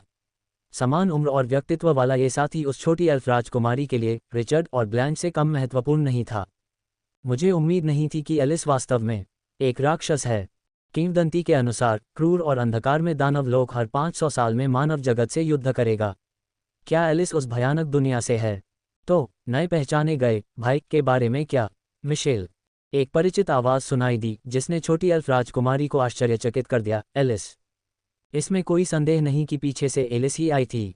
मिशेल ने जल्दी से चारों ओर देखा और उसने एलिस को एक पेड़ के पीछे खींच लिया। बेहतर होगा कि तुम सिस्टर ज़ोला के पास वापस चली जाओ। चिंता मत करो, मेरे भाई और बहन दोनों बहुत शक्तिशाली हैं। खासकर जब से उन्होंने अभी अभी अपनी ताकत दिखाई है, कोई भी मुझे नुकसान पहुंचाने की हिम्मत नहीं कर सकता। एलिस ने अपना सिर हिलाया। इसके अलावा अब मैं एक प्रक्षेपण हूँ। मेरा असली शरीर मेरे भाई द्वारा एक विशेष दुनिया में रखा गया है। अगर यह प्रक्षेपण नष्ट भी हो जाए तो भी कुछ नहीं होगा, लेकिन एक समय सीमा है। यह अच्छी बात है। मिशेल ने राहत की सांस ली। एलिस ने पाया कि मिशेल विशेष रूप से प्रतिरोधी नहीं थी, इसलिए उसने संकोच से पूछा, क्या तुम मुझे दोष नहीं देती? मिशेल, आपको दोष दिया जाएगा। मैंने तुम्हें अपनी पहचान पहले नहीं बताई। एलिस ने अपना सिर नीचे किया। मैं दानव लोक के पतित देवदूत साम्राज्य की राजकुमारी हूँ, एलिस। लूसीफेर, तो तुम दानव लोक की राजकुमारी हो। असल में मैंने भी सच नहीं बताया। महारानी लिव मेरी माँ है और मैं एल्फ जनजाति की छोटी राजकुमारी हूँ। मिशेल ने घबराकर कहा, क्या हम अब भी दोस्त रह सकते हैं? हम साधारण मित्र नहीं हैं, हम साझेदार हैं। जब एलिस ने छोटी एल्फ राजकुमारी की प्रतीक्षा भरी निगाहें देखीं तो उसका उत्साह अचानक बढ़ गया। एन पार्टनर, मिशेल खुशी से उछल पड़ी और एलिस का हाथ कसकर पकड़ लिया। दरअसल मैं भी एक छोटी राजकुमारी हूँ, लेकिन मेरी बहन बाद में महारानी बन गई, इसलिए मैं साम्राज्य की पहली राजकुमारी बन गई। अब मैं भी एक राजा हूँ। वाह प्रभु, क्या आप मुझे बता सकते हैं कि दानव लोक में ऐसा क्या खास है? जरूर। दोनों लोलियों ने जल्दी ही अपनी पुरानी ताकत वापस पा ली और फिर से बातें करने लगीं। टीएल, क्या अलूसिए ने महादूतों की भी भविष्यवाणी की थी? हमारे उपन्यासों का समर्थन करने के लिए धन्यवाद। आपकी टिप्पणियाँ, आपकी बातचीत और उपन्यासों को पढ़ना ही हमारे लिए बहुत बड़ा सहारा है। किसी और से पहले अध्यायों को पढ़कर जाने की आगे क्या होने वाला है। आपका समर्थन हमारे लिए बहुत मायने रखता है। हमारे सहायता पृष्ठ पर जाने के लिए यहाँ क्लिक करें। अध्याय 1195, विचित्र लिपि। चेन रूई, गैब्रियल और राफेल साइकेडेलिक वन की परिधि तक चले गए। पिछली बार की तरह साइकेडेलिक फॉरेस्ट एक वलयाकार जंगल था। प्रवेश द्वार पर एक पत्थर की पटिया थी जो सीधे जंगल में धुंधली सी दिखाई देने वाली झोपड़ी तक जाती थी। जब चेन रूई पिछली बार साइकेडेलिक फॉरेस्ट में आया था तो उसके हाथ में फिनोया द्वारा दिया गया हरा पत्ता बैज था। उस परीक्षण को छोड़कर जिसमें अलूसिए ने किलान्या को एबिसडाइन में बदलने का निर्देश दिया था, उसे किसी भी बाधा या असामान्यता का सामना नहीं करना पड़ा। चेन रूई रुक गया। उसकी वर्तमान शक्ति अब पहले जैसी नहीं रही। हालांकि दृश्य पहले जैसा ही था। ध्रुव तारा परिवर्तन सक्रिय किए बिना भी वह अभी भी साइकेडेलिक वन से धीरे धीरे निकल रही विशेष सांस को महसूस कर सकता था। इस सांस ने उसे एक खतरनाक एहसास दिया। ऐसा एहसास तब नहीं हुआ था जब मैं पहले हरे पत्तों का बैज पकड़े हुए था। कोई आश्चर्य नहीं कि तीनों महादूत भी अलूसिए से डरते हैं। लगता है इस बार बिन बुलाए मेहमान की तरह पेश आना आसान नहीं होगा। उसके पीछे राफेल भी रुक गया। क्यों? अंदर जाने की हिम्मत नहीं हुई। बेशक चेन रूई इस उकसावे वाले तरीके में नहीं फंसने वाला था। वह मुड़ा और मुस्कुराया, जरा सा जरूर। राफेल ने तिरस्कारपूर्वक पूछा, क्या तुम कभी मृत्यु से डरते हो? बिल्कुल। जो मौत से डरते हैं वही जिंदगी की कीमत समझ पाएंगे। अगर आप मौत को भी नज़रअंदाज कर देंगे तो जिंदगी और बाकी सब कुछ आपकी नज़र में काफ़ी नहीं है। क्या ऐसे जीने का कोई मतलब है? राफेल के पास एक पल के लिए खंडन करने के लिए कोई शब्द नहीं बचे। वह बस ऐसे व्यंग्य से आगे बढ़ता रहा मानो अपनी हरकतों से किसी के डर का मजाक उड़ा रहा हो। राफेल के कुछ कदम चलते ही उसके सामने एकांत जंगल का दृश्य बदल गया। वलयाकार जंगल धीरे धीरे मुड़ता, धूसर और धुंधला होता गया। पहले छिपी हुई सांस अचानक फूट पड़ी और निरोध 10 गुना से भी ज्यादा बढ़ गया। अगर पिछला संकट अभी भी सूक्ष्म था तो अब वह स्पष्ट हो गया था। एक पल के लिए चेन रूई के रोंगटे खड़े हो गए। उसकी सोच भी लगभग जम गई थी। चेन रूई की पुतलियां थोड़ी सिकुड़ गईं।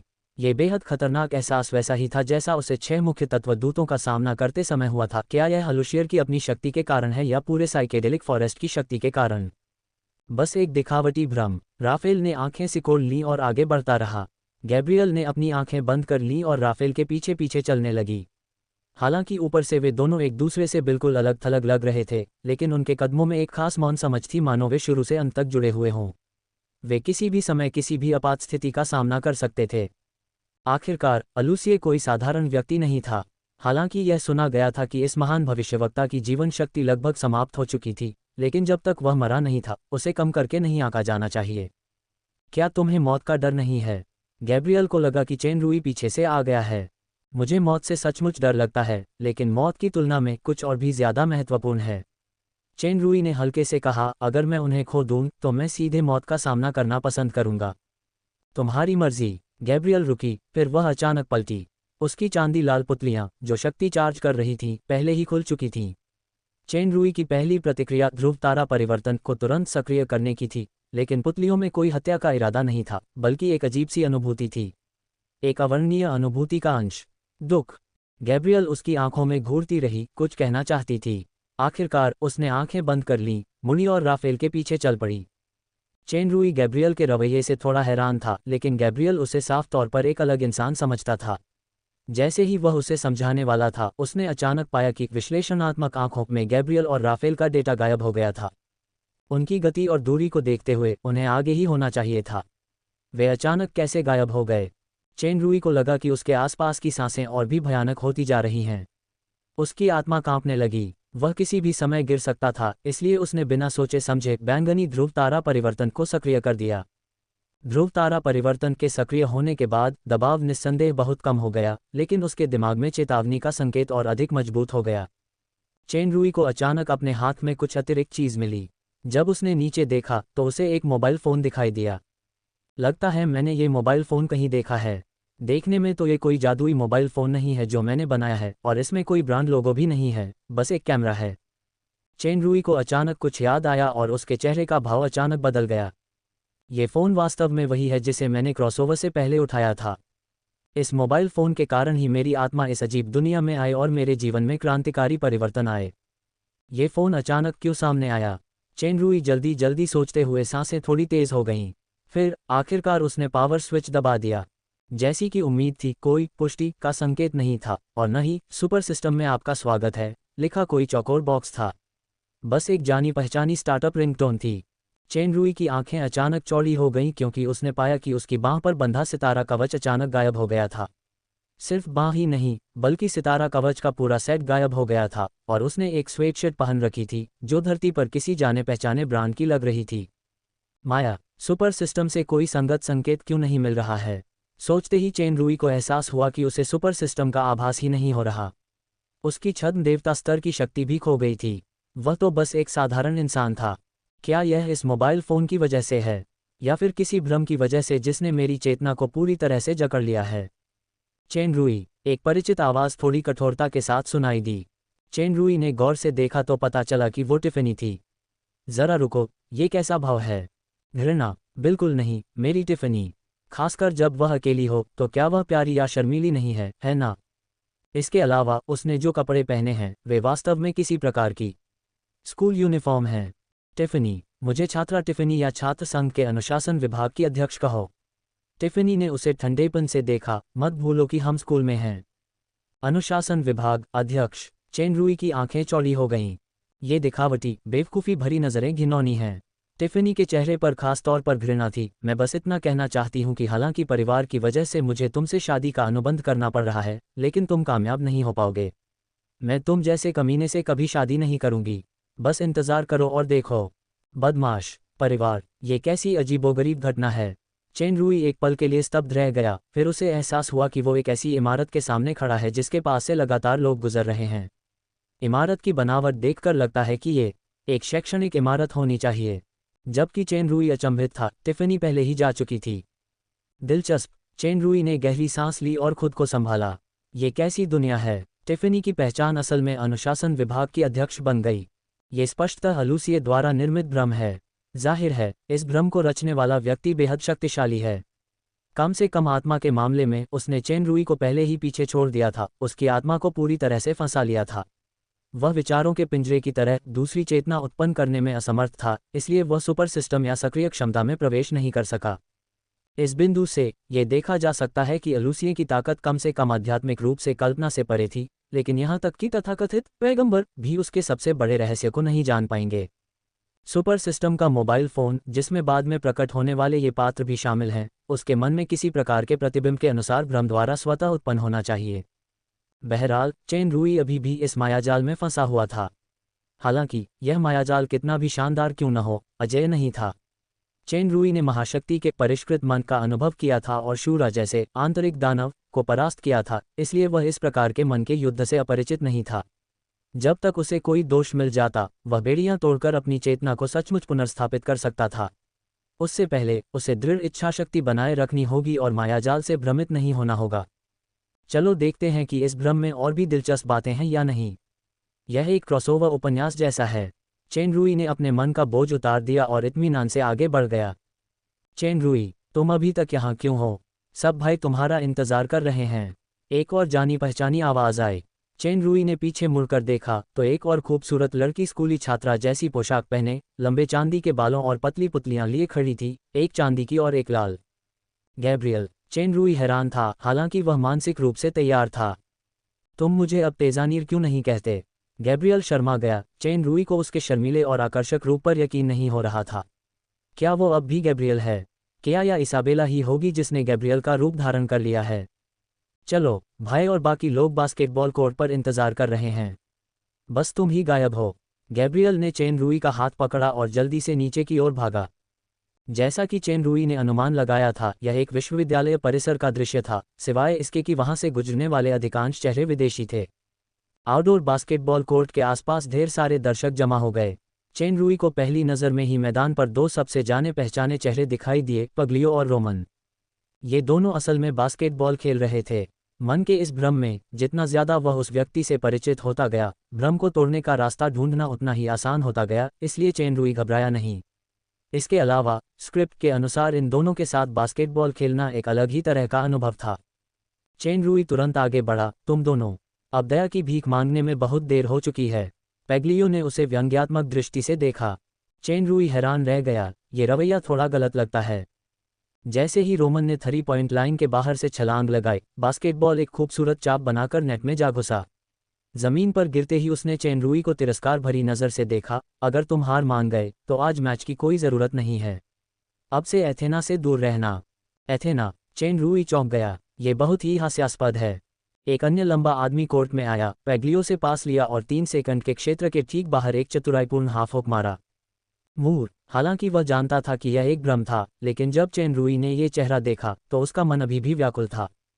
क्या मैं ऐसा दिखता हूं कि मैं तुम्हारा दोस्त हूं?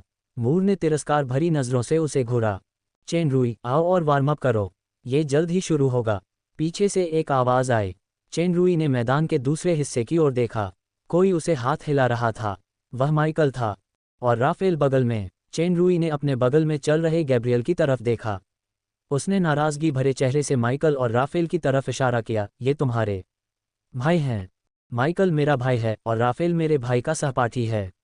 आज तुम्हें क्या हुआ? गैब्रियल ने चिंता से चेन रुई का माथा छुआ। शुक्र है बुखार नहीं है। चलो चलें। धिक्कार है। चेन रुई ने मुठियां भींच लीं। धिक्कार है अलूसिए, ये कैसी विचित्र स्क्रिप्ट है। हमारे उपन्यासों का समर्थन करने के लिए धन्यवाद। आपकी टिप्पणियां, आपकी बातचीत और उपन्यासों को पढ़ना ही हमारे लिए बहुत बड़ा सहारा है। किसी और से पहले अध्यायों को पढ़कर जाने की आगे क्या होने वाला है। आपका समर्थन हमारे लिए बहुत मायने रखता है। हमारे सहायता पृष्ठ पर जाने के लिए यहाँ क्लिक करें। अध्याय 1196, स्कूल के दिन, बदमाश चेन।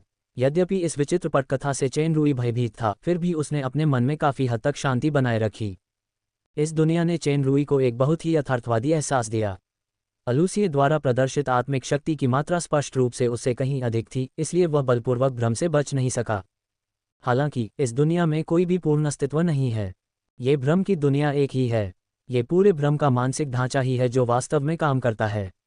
जहां तक इन परिचितों का सवाल है, ये मानसिक ढांचे से प्रतिबिंबित भ्रम मात्र हैं। यदि कोई अन्य व्यक्ति इस स्थान में प्रवेश करता है तो मिशन और घटनाएं निश्चित रूप से भिन्न होती हैं। लेकिन चाहे कितना भी बदलाव हो, इस दुनिया का निर्माण करने वाला मूल ढांचा नहीं बदलेगा। जब तक मुझे वह नोड मिल जाता है, मैं इस ढांचे को तोड़ सकता हूं और इन भ्रमों को पूरी तरह से चकनाचूर कर सकता हूं। सबसे अच्छा तरीका यह है कि इस भ्रम को एकीकृत किया जाए और नोड को ढूंढा जाए। ध्यान मत भटको, राफेल चिल्लाया और उसने समय रहते आगे बढ़कर पग्लियो को रोक दिया, जिसने चेन रुई के पास से गेंद पास की थी। राफेल के बैकअप की वजह से रोमन, जिसे वह मार्क कर रहा था, अनमार्क रह गया। पेग्लियो ने तुरंत गेंद रोमन को पास की और रोमन बिना सोचे समझे उछल पड़ा। मूर, जो माइकल को मार्क कर रहा था, ब्लॉक करने के लिए दौड़ा। हालांकि रोमन ने कूदने के बाद शॉट नहीं मारा। उसने बास्केट के नीचे मूर को गेंद पास कर दी। मूर के सामने कोई डिफेंडर नहीं था और उसने आसानी से गेंद को बास्केट में डाल दिया। खेल देख रहे छात्रों ने तुरंत तालियां बजाईं। क्या तुम ठीक हो? माइकल ने चेन रुई के कंधे पर थपथपाया। तुम थोड़े बेसुध क्यों हो? वो औरत तो मामूली बात है, इनमें से कुछ लोग तो वाकई चीज़ें उठाने की पहल करने की हिम्मत करते हैं। हमें उन्हें बताना होगा कि हम भाई कितने ताकतवर हैं। अपना ध्यान केंद्रित रखो और इन लोगों से मत हारो। भाई, ठीक है। चेन रूई ने अपने मन में उठ रही अजीब सी भावना को दबाते हुए सिर हिलाया। हालांकि चेन रूई अपने पिछले जन्म में आधा ओटाकू था, लेकिन वह हमेशा से बास्केटबॉल का शौकीन रहा था, लेकिन उसका हुनर बहुत साधारण था।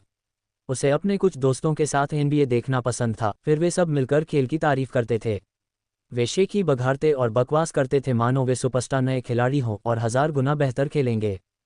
इस माया में छद्म देवता की कोई चरम अवस्था नहीं थी, लेकिन इस शरीर की धारणा और गति क्षमता सामान्य लोगों में काफ़ी उत्कृष्ट थी। यदि पृथ्वी पर पिछले जन्म में उसका बास्केटबॉल कौशल 50% था, तो उसका वर्तमान कौशल 80% से 90% के बीच हो सकता है। स्कोर 1-0 हो गया। रोमन ने फिर से सर्विस शुरू की। पगलियों ने गेंद पकड़ी और चेन रूई को फिर से आसानी से भेद दिया। जैसे ही जहरीला ड्रैगन शॉट मारने के लिए जोर से उछला, ऊपर से एक हाथ प्रकट हुआ और उसने बास्केटबॉल को उसके हाथ से छीनकर बाउंड्री के बाहर फेंक दिया। वह चेन रूई था। चेन रूई मुस्कुराए, अरे, मुझसे आगे निकलना चाहते हो? तुम्हारे लिए एक ब्लॉक शॉट। बास्केटबॉल में जहरीले ड्रैगन से मुकाबला करने का मौका अनोखा है। चूंकि मुझे अभी भी इस भ्रम का दोष नहीं मिल पाया है, तो चलिए इसका आनंद लेते हैं। पगलियों ने फिर से सर्व करने के लिए दौड़ते हुए खर्राटे लिए। हालांकि ब्लॉक शॉट बहुत खूबसूरती से किया गया था, लेकिन तालियां कम ही बजीं। ये पगलियों की तरफ से दिए गए पिछले स्कोर से बिल्कुल अलग था। चेन रूई ने तालियों की दिशा में देखा, उसके माथे पर पसीना था। तेजनीर चिक के अलावा शैतान, अजगर, अबादोन, सारियल और शैतान जैसे कुछ जाने पहचाने चेहरे भी थे। वे सीटी भी बजा रहे थे। ठीक है, खैर, इस विकृत दुनिया में टिफनी भी दुश्मन हो सकती है और माइकल भी सबसे अच्छा दोस्त। और क्या अस्वीकार्य है, अच्छा हुआ कि वो पायथन लड़की अभी भी मेरे साथ है। खेल जारी रहा। पगलियों की कड़ी मेहनत और ज़्यादातर दर्शकों के समर्थन के बावजूद चेन रूई की तिकड़ी का कौशल बेहतरीन रहा। आखिरकार उन्होंने 10-6 के स्कोर से गेम जीत लिया। खेल विभाग के 3 सबसे मजबूत सदस्य बस यही हैं। मुझे पूरी ताकत नहीं लगानी चाहिए। कम से कम हम थोड़ी देर और खेल तो सकते हैं। राफेल ने अपने ड्रिंक का एक घूंट लिया और सामने बैठे 3 लोगों को तिरस्कार भरी नज़रों से देखा। नफरत पैदा करने की उसकी क्षमता किसी और दुनिया से कम नहीं थी। गुस्से से लाल चेहरे के साथ पगलियों ने रोमन को खींच लिया, जो उसे पीटने ही वाला था। उसने चेन रूई को एक तीखी नज़र से देखा, तुम जीत गए। मैं हार मानता हूँ। अब से मैं तुम्हारे और एथेना के बीच किसी भी चीज़ की परवाह नहीं करूँगा। टिफनी के अपने प्रति पहले के रवैये को सोचकर चेन रूई के मन में एक अजीब सी अनुभूति हुई। जैसे ही वह बोलने वाला था, पगलियों और बाकी लोग पहले ही मुड़कर चले गए। आसपास के दर्शक भी चले गए। चलो रात को जश्न मनाने के लिए हैप्पी आवर पर चलते हैं। सैटन पाइथन और बाकी लोगों के साथ वहां गया और उसने चेन रूई और बाकी लोगों को एक एक करके हाई फाइव दिया। मुझे पता था कि तुम जीतोगे, इसलिए मैंने बहुत पहले ही एक नाइट शो बुक कर लिया था। चेन रूई ने शैतान की ओर देखा, जिसके चेहरे पर लगभग लंबा, अमीर और सुंदर लिखा हुआ था, और वह कहना चाहता था, स्थानीय तानाशाह, चलो दोस्त बने। लेकिन अब उसके लिए सबसे ज़रूरी काम कुछ मुख्य बिंदुओं को समझना था। इस दुनिया में ऐसा लग रहा था कि जाने पहचाने अच्छे दोस्त अपरिचित दुश्मन बन गए हैं, और जो दुश्मन पहले से अपरिचित थे वे भी अपरिचित अच्छे दोस्त बन गए हैं। ये भ्रामक स्थिति निस्संदेह नोड को ढूंढना और भी मुश्किल बना देगी। ठीक है, माइकल ने चेन रूई और राफेल की तरफ देखा, सब लोग वापस जाकर नहा लें। थोड़ी देर सो जाएं, फिर पुरानी जगह पर इकट्ठा हो जाएं। जरा रुको, चेन रूई, क्या तुम मेरे साथ लाइब्रेरी चलने को राजी नहीं हुए? गैब्रियल ने आवाज़ लगाए। चेन रूई को यह नहीं पता था कि वापस कहाँ जाना है, इसलिए वह तुरंत सहमत हो गया। माइकल ने भौहें चढ़ाईं, चेन रूई को एक तरफ खींचा और अपनी आवाज़ धीमी करते हुए कहा, हम सब भाई हैं जो साथ साथ पले बड़े हैं। मुझे पता है कि तुम्हारी कई औरतें हैं और तुम्हारी सगाई मैमोन परिवार की उस औरत से हुई है। मैं बस इतना ही कहूँगा, बशर्ते तुम तेजनीर से शादी न कर सको, वरना तुम्हें उसके साथ डेट पर नहीं जाना चाहिए। मैं समझता हूँ। चेन रूई ने माइकल के चोर विरोधी भाव को देखा, जब उसने एक अजीब सी मुस्कान के साथ सिर हिलाया।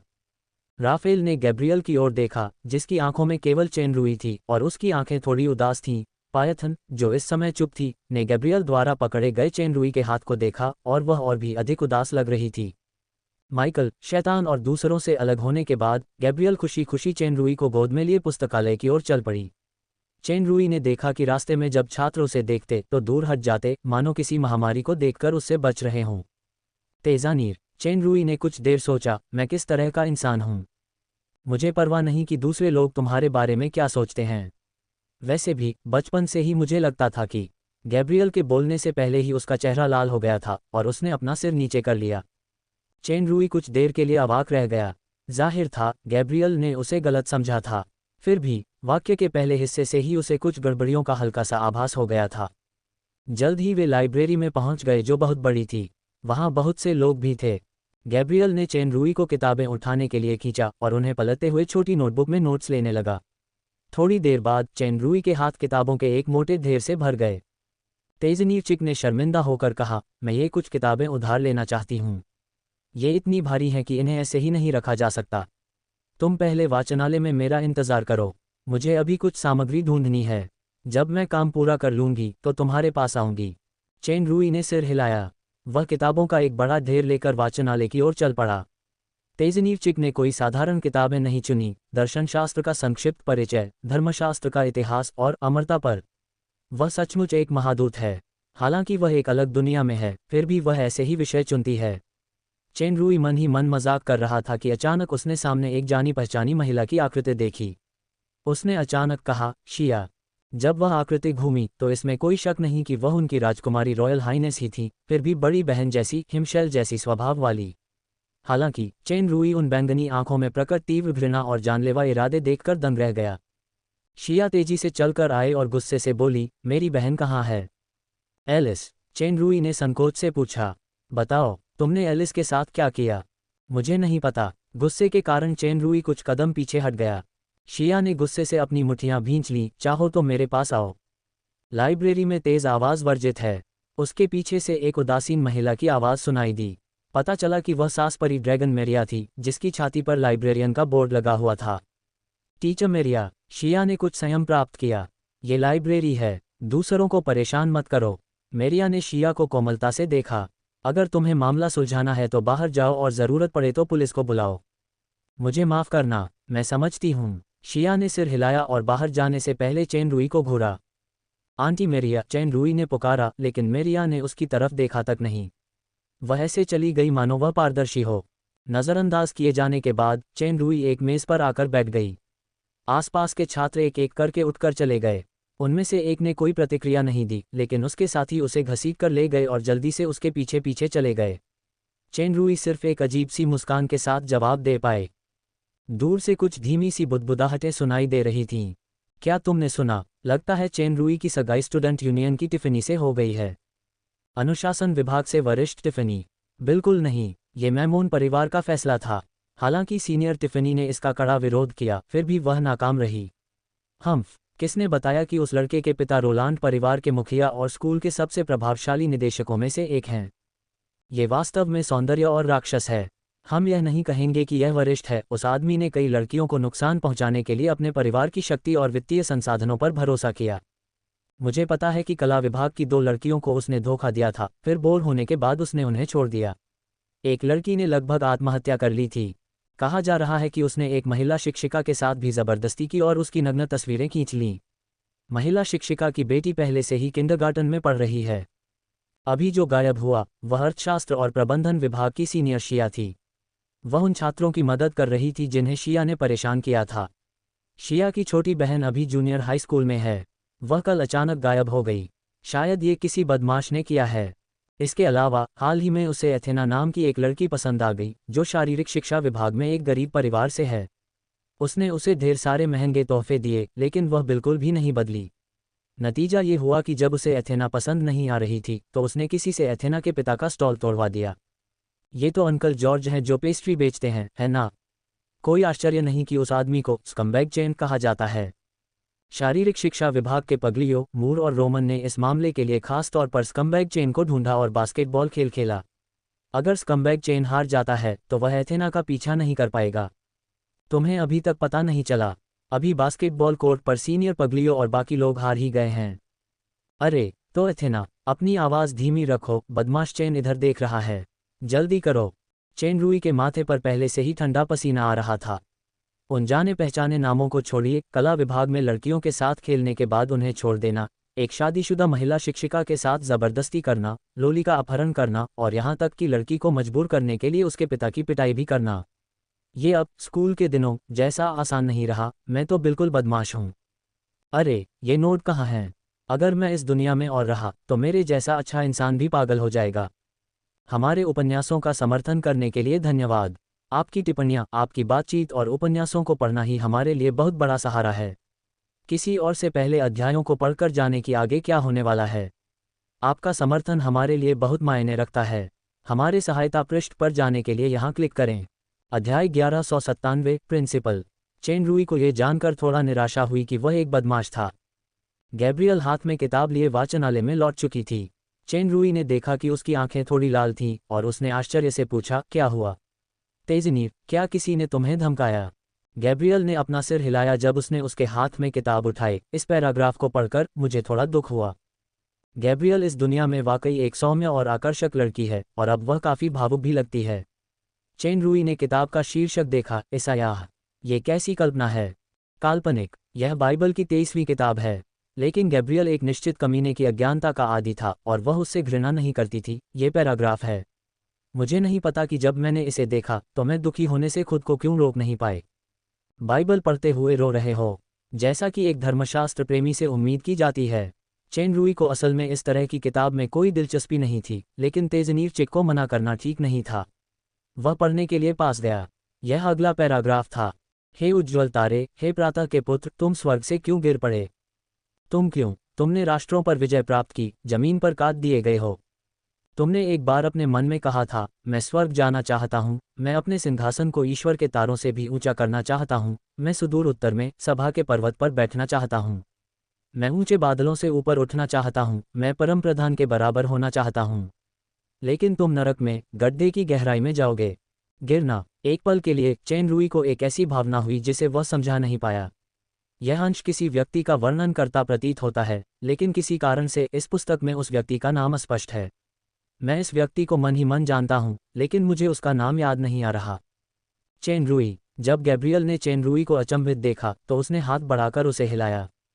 ये ठीक है। चेन रूई ने इसके बारे में ज़्यादा नहीं सोचा और मुस्कुराया। आप इन पुस्तकों को पढ़ने के लिए उधार लेना चाहते हैं, है ना? मैं अब टीचर मेरिया के पास किताबें उधार लेने के लिए रजिस्ट्रेशन कराने जा रहा हूँ। गैब्रियल ने कुछ सोचा। तुम्हें नहीं जाना चाहिए। टीचर मेरिया टीचर कैथरीन की अच्छी दोस्त हैं, इसलिए वह तुम्हें बिल्कुल नहीं देखना चाहती। कैथरीन? क्या वह एक शिक्षिका है? डार्क शैडो साम्राज्य की शाही महारानी का नाम सुनकर चेन रूई का उत्साह बढ़ा। क्या तुमने? गैब्रियल ने चेन रूई के हाव भाव देखे और उसके चेहरे के भाव और भी अजीब हो गए। ठीक है, इस बारे में बात नहीं करते। तुम बाहर जाओ और मेरा इंतजार करो। चेन रूई उत्सुकता से लाइब्रेरी से बाहर निकला। जैसे ही वह दरवाजे पर पहुंचा, बेवकूफ़ मोबाइल फ़ोन की घंटी बजी। जब उसने डायरेक्टरी में नाम देखा तो चेन रूई चौंक गया और उसने उत्तर वाले आइकन पर क्लिक कर दिया। बेटा, तुम हाल ही में स्कूल में बहुत हंगामा मचा रहे हो। इससे पहले कि बात बिगड़ जाए, तुम्हें रुक जाना चाहिए। ये स्पष्ट रूप से वर्तमान स्कूल निदेशक लेक्स द ग्रेट की आवाज़ थी। ओह, चेन रूई ने बेसुध होकर जवाब दिया। खुशकिस्मती से लेक्स को एक खास मायने में पिता माना जा सकता था, कोई नया पिता नहीं था। स्कूल में मैंने तुम्हारे लिए कैथरीन के साथ मामला सुलझा लिया है। उसका तबादला दूसरे स्कूल में कर दिया जाएगा। जहां तक उन नग्न तस्वीरों का सवाल है, तुम खुद फैसला कर सकते हो। हालांकि इस औरत का कोई बैकग्राउंड नहीं है, फिर भी वह काफ़ी समझदार है। कोशिश करो कि उसे उकसाओ मत। चेन रूई के दिमाग में तरह तरह के विचार उमड़ रहे थे। कोई आश्चर्य नहीं कि गैब्रियल के चेहरे पर इतनी अजीब सी अभिव्यक्ति है। मैंने कैथरीन को नग्न तस्वीरें लेने के लिए मजबूर किया। तो क्या उसकी किंडरगार्टन बेटी डार्लिंग डोडुओ है? लानत है। चलो उस बारे में बात नहीं करते। लेक्स की आवाज़ में उत्साह झलक रहा था। उस दिन सगाई की दावत में तुमने काफ़ी अच्छा प्रदर्शन किया था। जहाँ तक टिफ़नी की निजी इच्छाओं और तुम्हारे रिश्ते की बात है, जब तक ये शादी कायम है तब तक इसमें कोई समस्या नहीं है। मैमून परिवार के साथ अपनी शादी की घोषणा के बाद हमारा प्रभाव और भी बढ़ गया है। परिवार की हिस्सेदारी में 10% की वृद्धि हुई है। मैंने पिछले कुछ दिनों में स्कूल के कुछ छोटे निदेशकों से संपर्क किया है और प्रगति अच्छी है। जब तक मुझे उनकी इक्विटी मिलती रहेगी, मैं अलूशियर की जगह अध्यक्ष और प्रधानाचार्य बन जाऊंगा। चेन रूई पहले भी आधा सुन रहा था, लेकिन जब उसने आखिरी वाक्य सुना तो उसकी आंखें अचानक चौड़ी हो गईं। स्कूल के चेयरमैन और प्रिंसिपल श्री अलूसिए खुद भी इस भ्रम में है। क्या वह भी बाकियों की तरह एक काल्पनिक पात्र है? या मैं अभी विमान में सवार होने जा रहा हूं और लगभग एक हफ्ते में वापस आ जाऊंगा। इस दौरान तुम्हें सावधान रहना होगा। जब तक तुम कोई बड़ी परेशानी पैदा नहीं करोगे, बाकी सब ठीक रहेगा। अगर तुम्हें कोई परेशानी हो तो तुरंत ओल्ड कोवैक्स से संपर्क करो। लेक्स ने ये कहकर फ़ोन रख दिया। चेन रूई ने गहरी सांस ली और फैसला किया, लानत है इस घटिया माहौल और कथानक को पहले किनारे रखा जाए। मुझे प्रिंसिपल अलूसिए से मिलना ही होगा। प्रिंसिपल का ऑफिस कहाँ है? शिक्षण भवन। चेन रूई ने गैब्रियल के बाहर आकर पूछने का इंतजार किया, तभी अचानक उसके सामने कुछ जाने पहचाने चेहरे प्रकट हुए। इसाबेला, स्ट्रेना और एडेलीन। इन तीनों ने पुलिस की वर्दी पहनी हुई है। बात करें तो यानी इस पुलिस वर्दी में वाकई आकर्षक और वीर लग रही है। स्ट्रेना भी वीर है, लेकिन थोड़ी ज्यादा अलग और घमंडी है, जबकि एडेलिन पड़ोस की लड़की जैसी ताजगी दिखाती है। हालांकि उनमें से तीन के चेहरे पर स्कम्बैग चेन के प्रति कोई दोस्ताना भाव नहीं था। क्या आप चेन रूई हैं? इसाबेला सीधे पास आए और अपना पहचान पत्र दिखाते हुए बोली, मैं इसाबेला हूँ, जांच विभाग की प्रथम श्रेणी की जासूस। मुझे अब शक है कि आप किसी गुमशुदा व्यक्ति के मामले से जुड़ी हैं। कृपया अब हमारी जांच में मदद के लिए पुलिस स्टेशन वापस जाएं। आपको चुप रहने का अधिकार है और आप जो कुछ भी कहेंगे उसका इस्तेमाल अदालत में आपके खिलाफ किया जा सकता है। आपको वकील से सलाह लेने का भी अधिकार है। अगर आप वकील का खर्च नहीं उठा सकते तो सरकार आपके लिए मुफ्त में एक वकील नियुक्त करेगी। चेन रूई ने एक नज़र में ही दूर से शिया को देखा और वह समझ गया, राजकुमारी रॉयल हाइनेस ने सचमुच पुलिस को बुला लिया है। मैडम आंटी की आंखें बेहद ठंडी थीं। हालांकि चेन रूई करीब जाना चाहता था, लेकिन उसके पास अभी पुलिस स्टेशन जाने का समय नहीं था। गैब्रियल अचानक किताबें लेकर बाहर आ गई तो चेन रूई जल्दी से किताबों का ढेर संभालने के लिए दौड़ा। गैब्रियल इसाबेला को देखकर अचंभित रह गया। अधिकारी इसाबेला। सुश्री गैब्रियल। इसाबेला गैब्रियल को जानती थी। माफ़ कीजिए, मैं काम से आई हूँ। गैब्रियल ने चेन रूई को एक तरफ खींच लिया और फुसफुसाया, क्या तुम फिर से मुसीबत में पड़ गए हो? ओल्ड कोवैक्स को बुलाओ, वह इस मामले को सुलझाने में तुम्हारी मदद करेगा। चेन रूई को अचानक होश आया जब उसे अपने पिता लेक्स की कही बात याद आई। उसने जल्दी से फ़ोन बुक में ओल्ड कोवैक्स का नंबर डायल किया। ओल्ड कोवैक्स ने हालचाल पूछा तो उसने कहा कि वह तुरंत पहुंच जाएगा और उसे बात न करने को कहा। ये तुरंत निस्संदेह काफ़ी तेज था। कुछ ही मिनटों में एक लिमोजीन सबके सामने आ गई। बूढ़ा कोवाक्स कुछ लोगों के साथ कार से उतरा। कुछ पेशेवर शब्दों से ही इसाबेला के चेहरे पर नाराज़गी साफ दिखाई देने लगी और वह अंततः गुस्से में वहां से चली गई। बूढ़े कोवाक्स ने जासूसों को जाते हुए देखा और कहा, युवा मालिक, सुश्री गैब्रियल, अब सब ठीक है, जैसा कि dragon bright empire government administration council के प्रधानमंत्री से उम्मीद थी। चेन रूई ने मन ही मन बुदबुदाते हुए कहा, धन्यवाद। युवा मालिक अचानक इतने विनम्र क्यों हो गए? बूढ़ा कोवाक्स थोड़ा हैरान हुआ। चेन रूई। गैब्रियल ने झिझकते हुए कहा, लड़की, क्या तुमने सच में मजाक किया था? बिल्कुल नहीं। चेन रूई ने निर्णायक रूप से अपना सिर हिलाया। गैब्रियल के चेहरे पर खुशी भरी मुस्कान थी। पहले मुझे छात्रावास में वापस ले चलो। चेन रूई ने सिर हिलाया।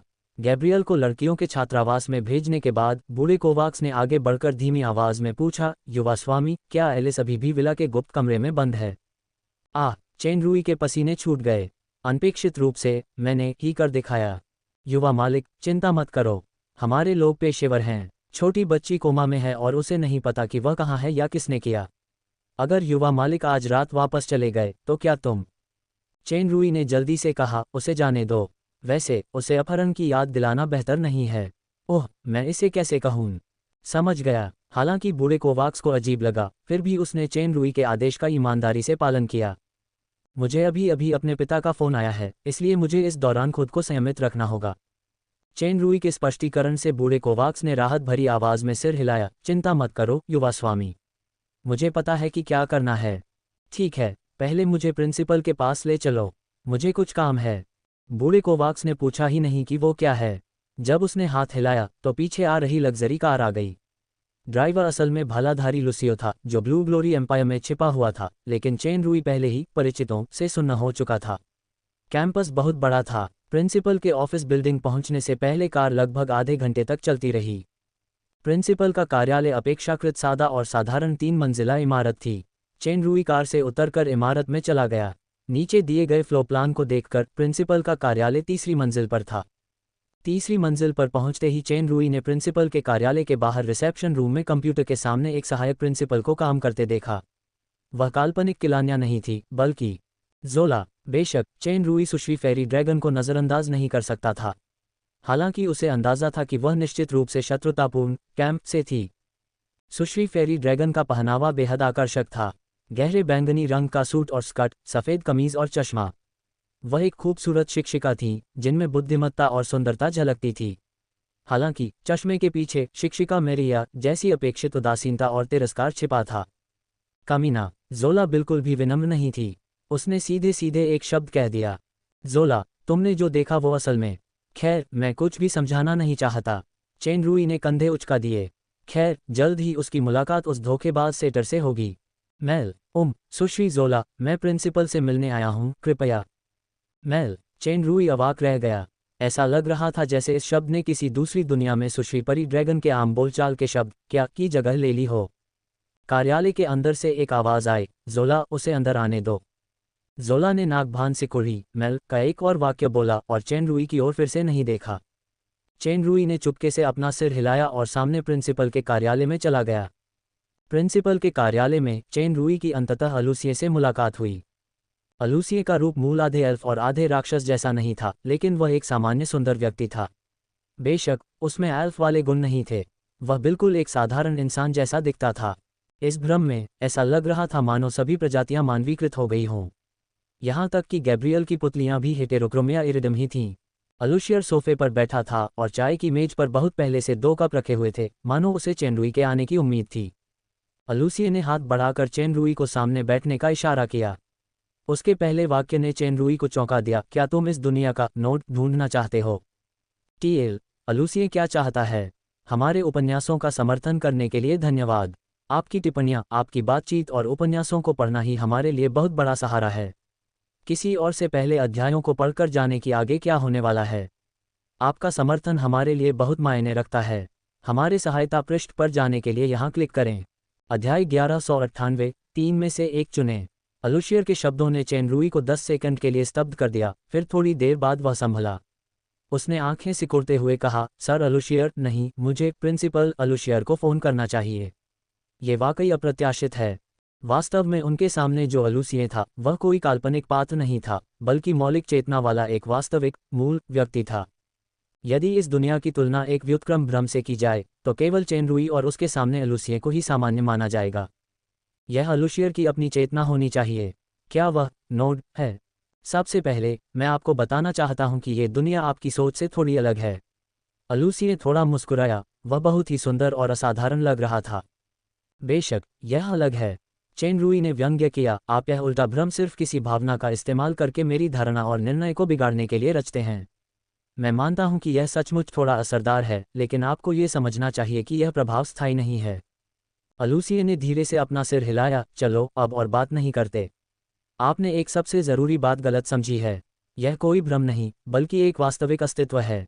असली दुनिया। क्या तुम मजाक कर रहे हो? चेन रूई बैठ गया, मेरा वर्तमान शरीर अभी भी साइकेडेलिक 1 में होना चाहिए। मैं मानता हूं कि तुम्हारी आत्मिक शक्ति और रहस्यमय कला मेरी कल्पना से परे है, लेकिन ये भ्रम मुझे ज़्यादा देर तक भ्रमित नहीं कर पाएगा। तुमने पहले भी आईने में देखा है ना? अलूशियर ने मन ही मन कहा, दर्पण तुम्हारे समानांतर है। जब तुम आईने में देखते हो तो आईने में दिखने वाले लोग भी तुम्हें देख रहे होते हैं। अगर तुम संदर्भ वस्तु बदल दो तो दर्पण के लिए तुम दर्पण का प्रतिबिंब हो जाते हो। यही बात इस दुनिया में भी लागू होती है। तुम्हारी अनुभूति से कई चीज़ें उलझ जाती हैं, लेकिन पूरी तरह उलट नहीं जाती। परावर्तन के अलावा अपवर्तन भी होता है।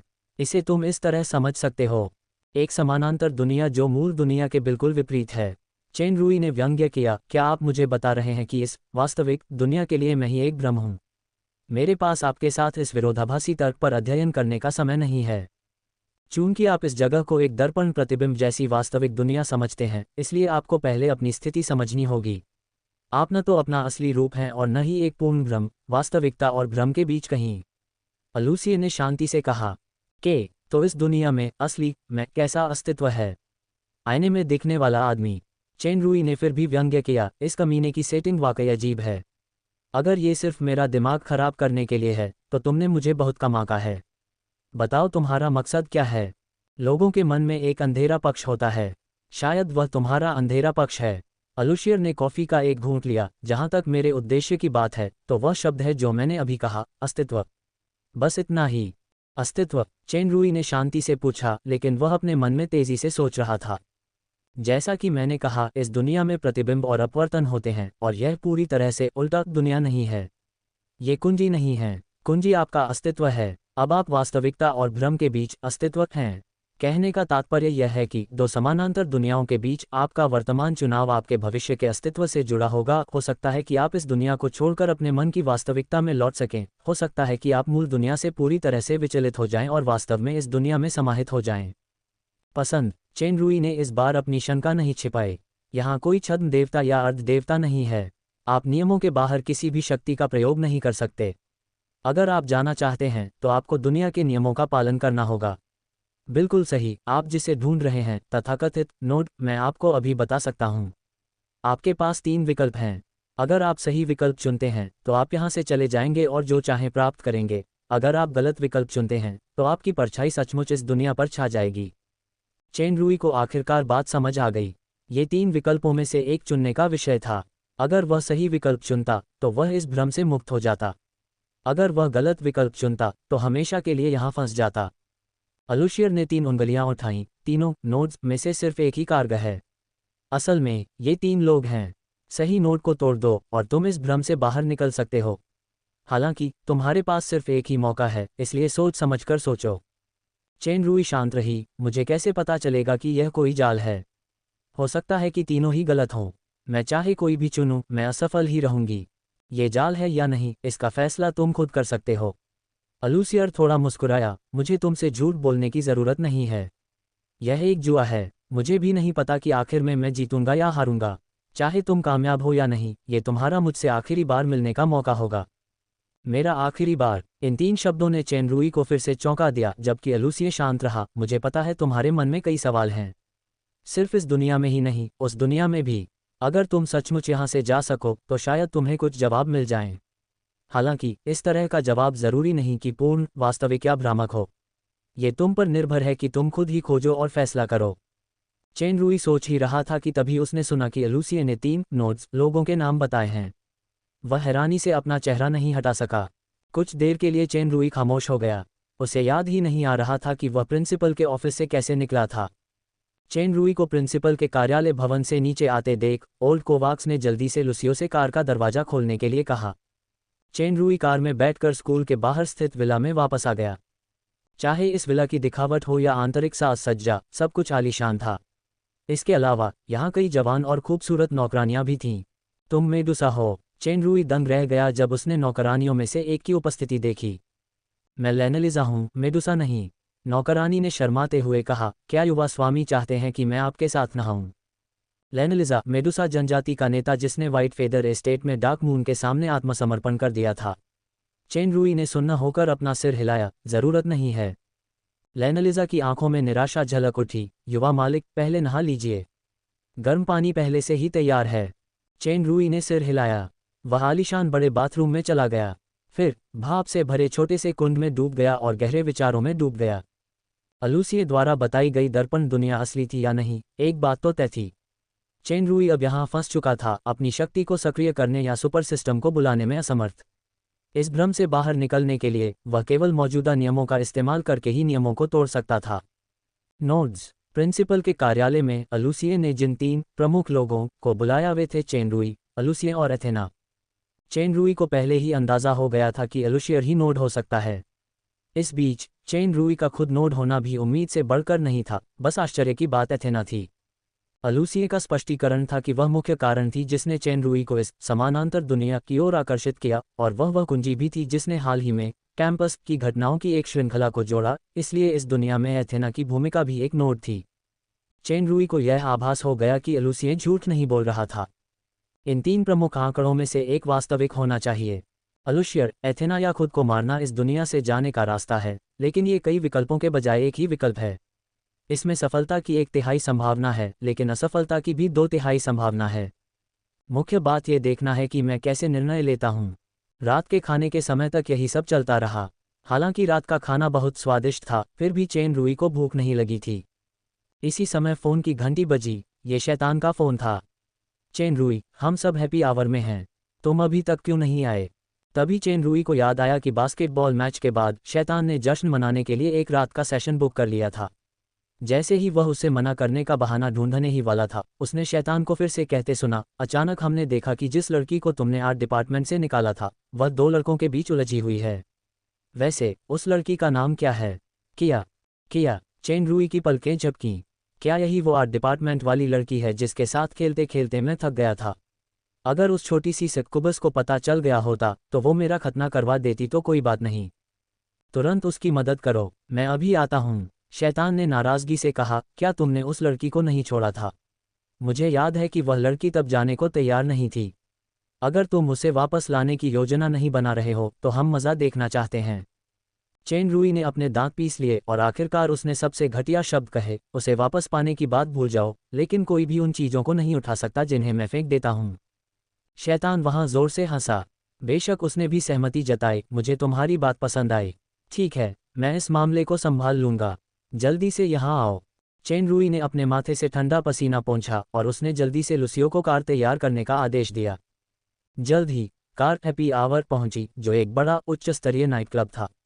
जब चेन रूई पहुंचा तो शैतान किया की परेशानियां सुलझा चुका था और माइकल व अन्य लोगों के साथ शराब पीने के लिए एक आलीशान के टीवी स्वीट किराए पर ले रहा था। चेन रूई को आते देख शैतान हंसा, तुम देर से आए। सजा शराब है। चेन रूई की नज़र किया पर पड़ी, जो कोने में चुपचाप सिर झुकाए बैठी थी। उसने पाइथन से शराब ली और एक ही घूंट में पूरी पी गई। सबने जल्दी से एक दूसरे का अभिवादन किया। चेन रूई ने सहजता से पायथन से पूछा, उसे क्या परेशानी है? हम्फ, पायथन ने उसे अनसुना कर दिया। शैतान बेपरवाही से मुस्कुराया, हे तुम अब भी दोस्तों से ज़्यादा सेक्स को महत्व देते हो। तुम खुद उससे क्यों नहीं पूछ लेते? किया अभी भी चुपचाप सिर झुकाए खड़ी थी। गैब्रियल ने चेन रूई से फुसफुसाते हुए कहा, उसे परेशान करने वाले दो बदमाश हैं, लालारिया और ओलिफियस, जो अक्सर स्कूल में सूदखोरी करते हैं। मैंने पहले सुना है कि किया ने अपनी माँ के इलाज के लिए बहुत सारे पैसे उधार लिए थे। अब वह यहाँ पार्ट टाइम वाइन वेटर का काम करती है। उसे इन दो लोगों ने कर्ज वसूलने के लिए ढूंढा था। लालारिया और ओलिफियस अब लोन शार्क हैं। खैर, ये सेटिंग इस आदर्श के कुछ हिस्सों से मेल नहीं खाती। हालांकि किया। चेन रूई ने कुछ देर सोचा और किया के पास बैठ गया। किया थोड़ा कांप उठी, पर हिली नहीं। इस दुनिया की नन्ही सक्कुबस के न तो सींग थे, न पंख, न पूंछ, पर वह लगभग एक जैसी ही दिखती थी। चुपचाप सिर झुकाए उसका ये रूप बहुत मनमोहक था। आज की जीत पर जयकार करो। शैतान ने शराब का प्याला उठाने में सबसे आगे बढ़कर काम किया। किया को छोड़कर सभी ने अपने गिलास टकराए। जश्न के बीच में चेन रूई ने बहाना बनाकर किया को बाहर खींच लिया। किया ने तब तक कोई विरोध नहीं किया जब तक वह उसकी कार में नहीं बैठ गई। उसने फिर भी अपना सिर नीचे ही रखा। गाड़ी धीरे चल रही थी। लूसियो साफ तौर पर बहुत समझदार था। वह तेज गाड़ी नहीं चला रहा था। किया। चेन रूई को अपनापन और अजनबीपन का एहसास हुआ। शायद उससे भी ज्यादा अजीब वह खुद था। किया को देखकर, जो कभी बोली ही नहीं थी, उसने आह भरी, तुम पर उनका कितना बकाया है? उसकी बात समझकर किया ने अपना सिर उठाया। उसकी आंखें लाल थीं और उसकी निगाहों में व्यंग्य की झलक थी। और क्या चाहिए तुम्हें मुझसे? किया की आंखों में देखते हुए चेन रूई अचानक एक निशान में था, जैसे कि उसने उस छोटे से सुकुबस को देखा जिसने अपनी मां के लिए डार्क मून में घुसने के लिए अपनी जान जोखिम में डाल दी थी। और उसने आह भरी, कुछ नहीं। क्या ऐसा हो सकता है कि सूरज पश्चिम से उग रहा है? क्या तुम्हें भी अपनी अंतरात्मा का एहसास होगा? हालांकि किया को थोड़ी हैरानी हुई, फिर भी उसके चेहरे पर एक उपहासपूर्ण भाव था। चेन रूई एक पल के लिए चुप रहा, फिर अचानक उसे कुछ याद आया। वह मुस्कुराया, क्या मैं कोई कमीना नहीं हूं? मेरे पास ज़मीर नहीं है। खैर, तुम्हारे पास खोने के लिए कुछ भी नहीं है, तो फिर चिंता किस बात की? क्या तुम एक बदमाश नहीं हो? किया ने खिड़की से बाहर इशारा करते हुए कहा, मुझे मत बताओ कि यह तुम ही नहीं थे जिसने किसी को उसके पिता के स्टॉल को तोड़ने के लिए भेजा था, और ये तुम ही नहीं थे जिन्होंने लोगों को उसके पिता को घायल करने का निर्देश दिया था। चेन रूई ने खिड़की से बाहर देखा तो उसने एक परिचित व्यक्ति को एक गाड़ी को घसीटते हुए कुछ कठिनाई के साथ आगे बढ़ते हुए देखा। यह उसकी है, एथेना। चेन रूई ने चुपचाप अपने मन में सबसे महत्वपूर्ण नाम पुकारा। कार तेजी से उस आकृति के पास से गुजरी और चेन रूई ने पीछे मुड़कर नहीं देखा। क्या मुझे कार से बाहर निकल जाना चाहिए? किया ने व्यंग्य किया, ताकि आपकी बड़ी बात में देरी न हो। चेन रूई ने अपना सिर हिलाया, इस समय मेरे लिए सबसे महत्वपूर्ण काम आपको सुरक्षित घर पहुंचाना है। किया ने भौहें चढ़ाईं, क्या हम तुम्हारे विला पर नहीं जा रहे? तुम क्या करना चाहते हो? मैं सोच रहा हूं कि अगर मैं इस दुनिया को छोड़ दूं तो तुम चैन से मर सकते हो। बहुत से लोग खुश होंगे। उसकी बात पूरी होने से पहले ही किया ने अपनी बात जारी रखी। ये दुष्ट मुंह किसी व्यक्ति जैसा है। क्या ये हेलेन है? किया की आंखें लाल हो गईं, वह मुझसे बहुत ज्यादा ताकतवर है और मेरी तरह बेवकूफ़ भी नहीं है। पता चला कि कला विभाग की एक और लड़की हेलेन है। चेन रूई को अचानक समझ आ गया। मैंने पिछले साल एक घड़ी खरीदी थी। इससे क्या फ़र्क पड़ता है कि ये आईने में दिखने वाली दुनिया है या बस एक भ्रम। अगली बार जब मैं लूसियर को देखूंगी तो उसे एक ज़ोरदार मुक्का ज़रूर मारूंगी। मैं अभी भी एक ज़रूरी बात सोच रहा था, लेकिन अब मुझे समझ आ गया है। सबसे पहले मुझे वापस जाकर उन बदमाशों के शानदार कारनामों को सुलझाना होगा। शुक्रिया किया। किया चेन रूई के शब्दों को समझ नहीं सकी, लेकिन जब उसने धन्यवाद शब्द सुना तो वह उपहास करने से खुद को नहीं रोक सकी। फिर दोनों चुप हो गए। थोड़ी देर बाद गाड़ी गड्ढों से गुजरती हुई एक साधारण सी झोपड़ी के पास आ पहुंची। किया ने कार का दरवाज़ा खोला और बाहर निकली। अचानक पीछे से बदमाश की आवाज़ आई, लेकिन इतनी धीमी कि पहले कभी नहीं सुनी थी। किया, सब ठीक हो जाएगा। किया रुक गई। वह पीछे नहीं हटी और आगे बढ़ती रही। चलो लुसियो, विला वापस चलते हैं। चेन रूई ने किया को झोपड़ी में जाते देखा। फिर उसने आसमान में चमकते चांद की तरफ देखा, मानो चांद बैंगनी हो गया हो। वह मुस्कुराया और मन ही मन कहा, सब ठीक हो जाएगा। टीएल, क्या उन्होंने कचरे के किए के लिए सब कुछ ठीक करने का विकल्प चुना? हमारे उपन्यासों का समर्थन करने के लिए धन्यवाद। आपकी टिप्पणियाँ, आपकी बातचीत और उपन्यासों को पढ़ना ही हमारे लिए बहुत बड़ा सहारा है। किसी और से पहले अध्यायों को पढ़कर जाने कि आगे क्या होने वाला है। आपका समर्थन हमारे लिए बहुत मायने रखता है। हमारे सहायता पृष्ठ पर जाने के लिए यहाँ क्लिक करें। अध्याय 1199, मैं वास्तव में एक अच्छा इंसान हूँ। 3 दिन बाद दोपहर में कैंपस में अभी भी चहल पहल थी। कई छात्रों के लिए यह अपेक्षाकृत शांतिपूर्ण दिन था, क्योंकि एक बदमाश फिर से कक्षा से अनुपस्थित था। जैसे ही स्कूल खत्म होने का समय हुआ, छात्र संघ के अनुशासन निरीक्षण विभाग की प्रमुख टिफ़नी छात्र संघ कार्यालय जाने ही वाली थी कि उसने पाइथन को विपरीत दिशा से आते देखा। पाइथन भी एक उल्लेखनीय परिवार से था, लेकिन टिफ़नी जानती थी कि वह और चेन रूई एक ही समूह में है, इसलिए उसे पाइथन के बारे में बुरा लगा। ये रिश्ता बस एक इशारा भर था। इस बार पाइथन हमेशा की तरह चुप नहीं रही, बल्कि उसने उसे एक USB फ्लैश ड्राइव और एक दस्तावेज थमाते हुए कहा, उसने मुझे ये तुम्हें देने के लिए कहा था। टिफ़नी ने मुहर लगे और हाथ से छपे दस्तावेज को देखते ही भौहें चढ़ा दीं। हमेशा शांत रहने वाली वह भी दंग रह गई। पाइथन ने ज़्यादा कुछ नहीं कहा और वह मुंह फेर कर चली गई। टिफ़नी जल्दी से छात्र संघ कार्यालय में गई। उसने कंप्यूटर चालू किया और USB फ्लैश ड्राइव डाली। उसमें सिर्फ एक वीडियो फाइल थी। शुरुआत में एक वाक्य था, मैं चेन रूई रोलैंड टिफ़नी के साथ अपनी सगाई आधिकारिक तौर पर रद्द करता हूँ। मैमोन। टिफ़नी वहीं खड़ी रही, आश्चर्य और खुशी से भरी हुई। एक पल के लिए तो वह अवाक रह गई। एक और जगह पर किया भी हैरान दिख रही थी। उसके हाथ में एक चिट्ठी और एक बैंक कार्ड था। अस्पताल में जॉर्ज वेल्स, जिन्हें बिना किसी कारण के गहन चिकित्सा इकाई में स्थानांतरित कर दिया गया था, भी आश्चर्यचकित थे, खासकर तब जब उन्हें बताया गया कि किसी ने उनके पूरे उपचार का अग्रिम भुगतान कर दिया था। ऐसा ही दृश्य एक ही समय में कई स्थानों पर घटित हो रहा था। एक निश्चित बालवाड़ी। चेन रूई अपने मोबाइल फ़ोन पर बात कर रहा था। ठीक है, शुक्रिया पाइथन। बाकी चीज़ें ज़रूरी नहीं हैं। ज़रूरी यह है कि आप उस रास्ते पर चलें जिस पर आपको विश्वास है। मैं सारे परिणाम खुद भुगतूंगा। फ़ोन पर एक और सवाल आया, जिससे चेन रूई थोड़ा चौंक गया। उसने जवाब दिया, मुझे माफ़ करना, मैं बस और ज़्यादा पछताना नहीं चाहता। फ़ोन पर काफ़ी देर तक सन्नाटा छाया रहा, उसके बाद उसने फ़ोन काट दिया। चेन रूई ने एक गहरी सांस ली और उसने अपनी नज़रें अपने सामने बैठी छोटी लड़की की ओर घुमाईं। डोडो, क्या तुम्हें इस तरह के सुअर के सिर वाले बिस्कुट पसंद हैं? मम्मी ने कहा है कि मैं अजनबियों से चीज़ें नहीं खा सकती। छोटी बच्ची की प्यारी आवाज़ में ऐसा ही था, लेकिन उसकी गोल आंखें उन बिस्कुटों पर टिकी थीं। हालांकि यह बच्ची एक अलग ही दुनिया में थी, फिर भी बहुत प्यारी थी। डोडो, हम पहले से ही दोस्त हैं, इसलिए अब हम अजनबी नहीं रहे। चेन रूई ने अपनी बेटी के सिर पर हाथ फेरा और सतर्क किंडरगार्टन शिक्षकों की ओर देखा। वहां भी 2 जाने पहचाने चेहरे थे। एक वेरोनिका थी और दूसरी असल में ड्रैगन वैली की सिसी करू थी। चेन रूई ने कर्रू की तरफ मुस्कुराते हुए कहा, घबराओ मत, मैं असल में एक अच्छा इंसान हूँ। कर्रू। चेन रूई ने वेरोनिका को फिर से मुस्कुराते हुए देखा और डोडो से धीरे से कहा, बिस्कुट बाद में खा लेना, मैं यहीं तुम्हारे साथ मम्मी का इंतज़ार करूँगा, ठीक है? जब वेरोनिका और अन्य लोगों ने सुना कि वह कैथरीन का इंतजार कर रहा है, तो उन्हें, जो एक बड़े दुश्मन का सामना कर रहे थे, अंततः राहत की सांस मिली। जल्द ही एक सुंदर आकृति दृष्टि में प्रकट हुई।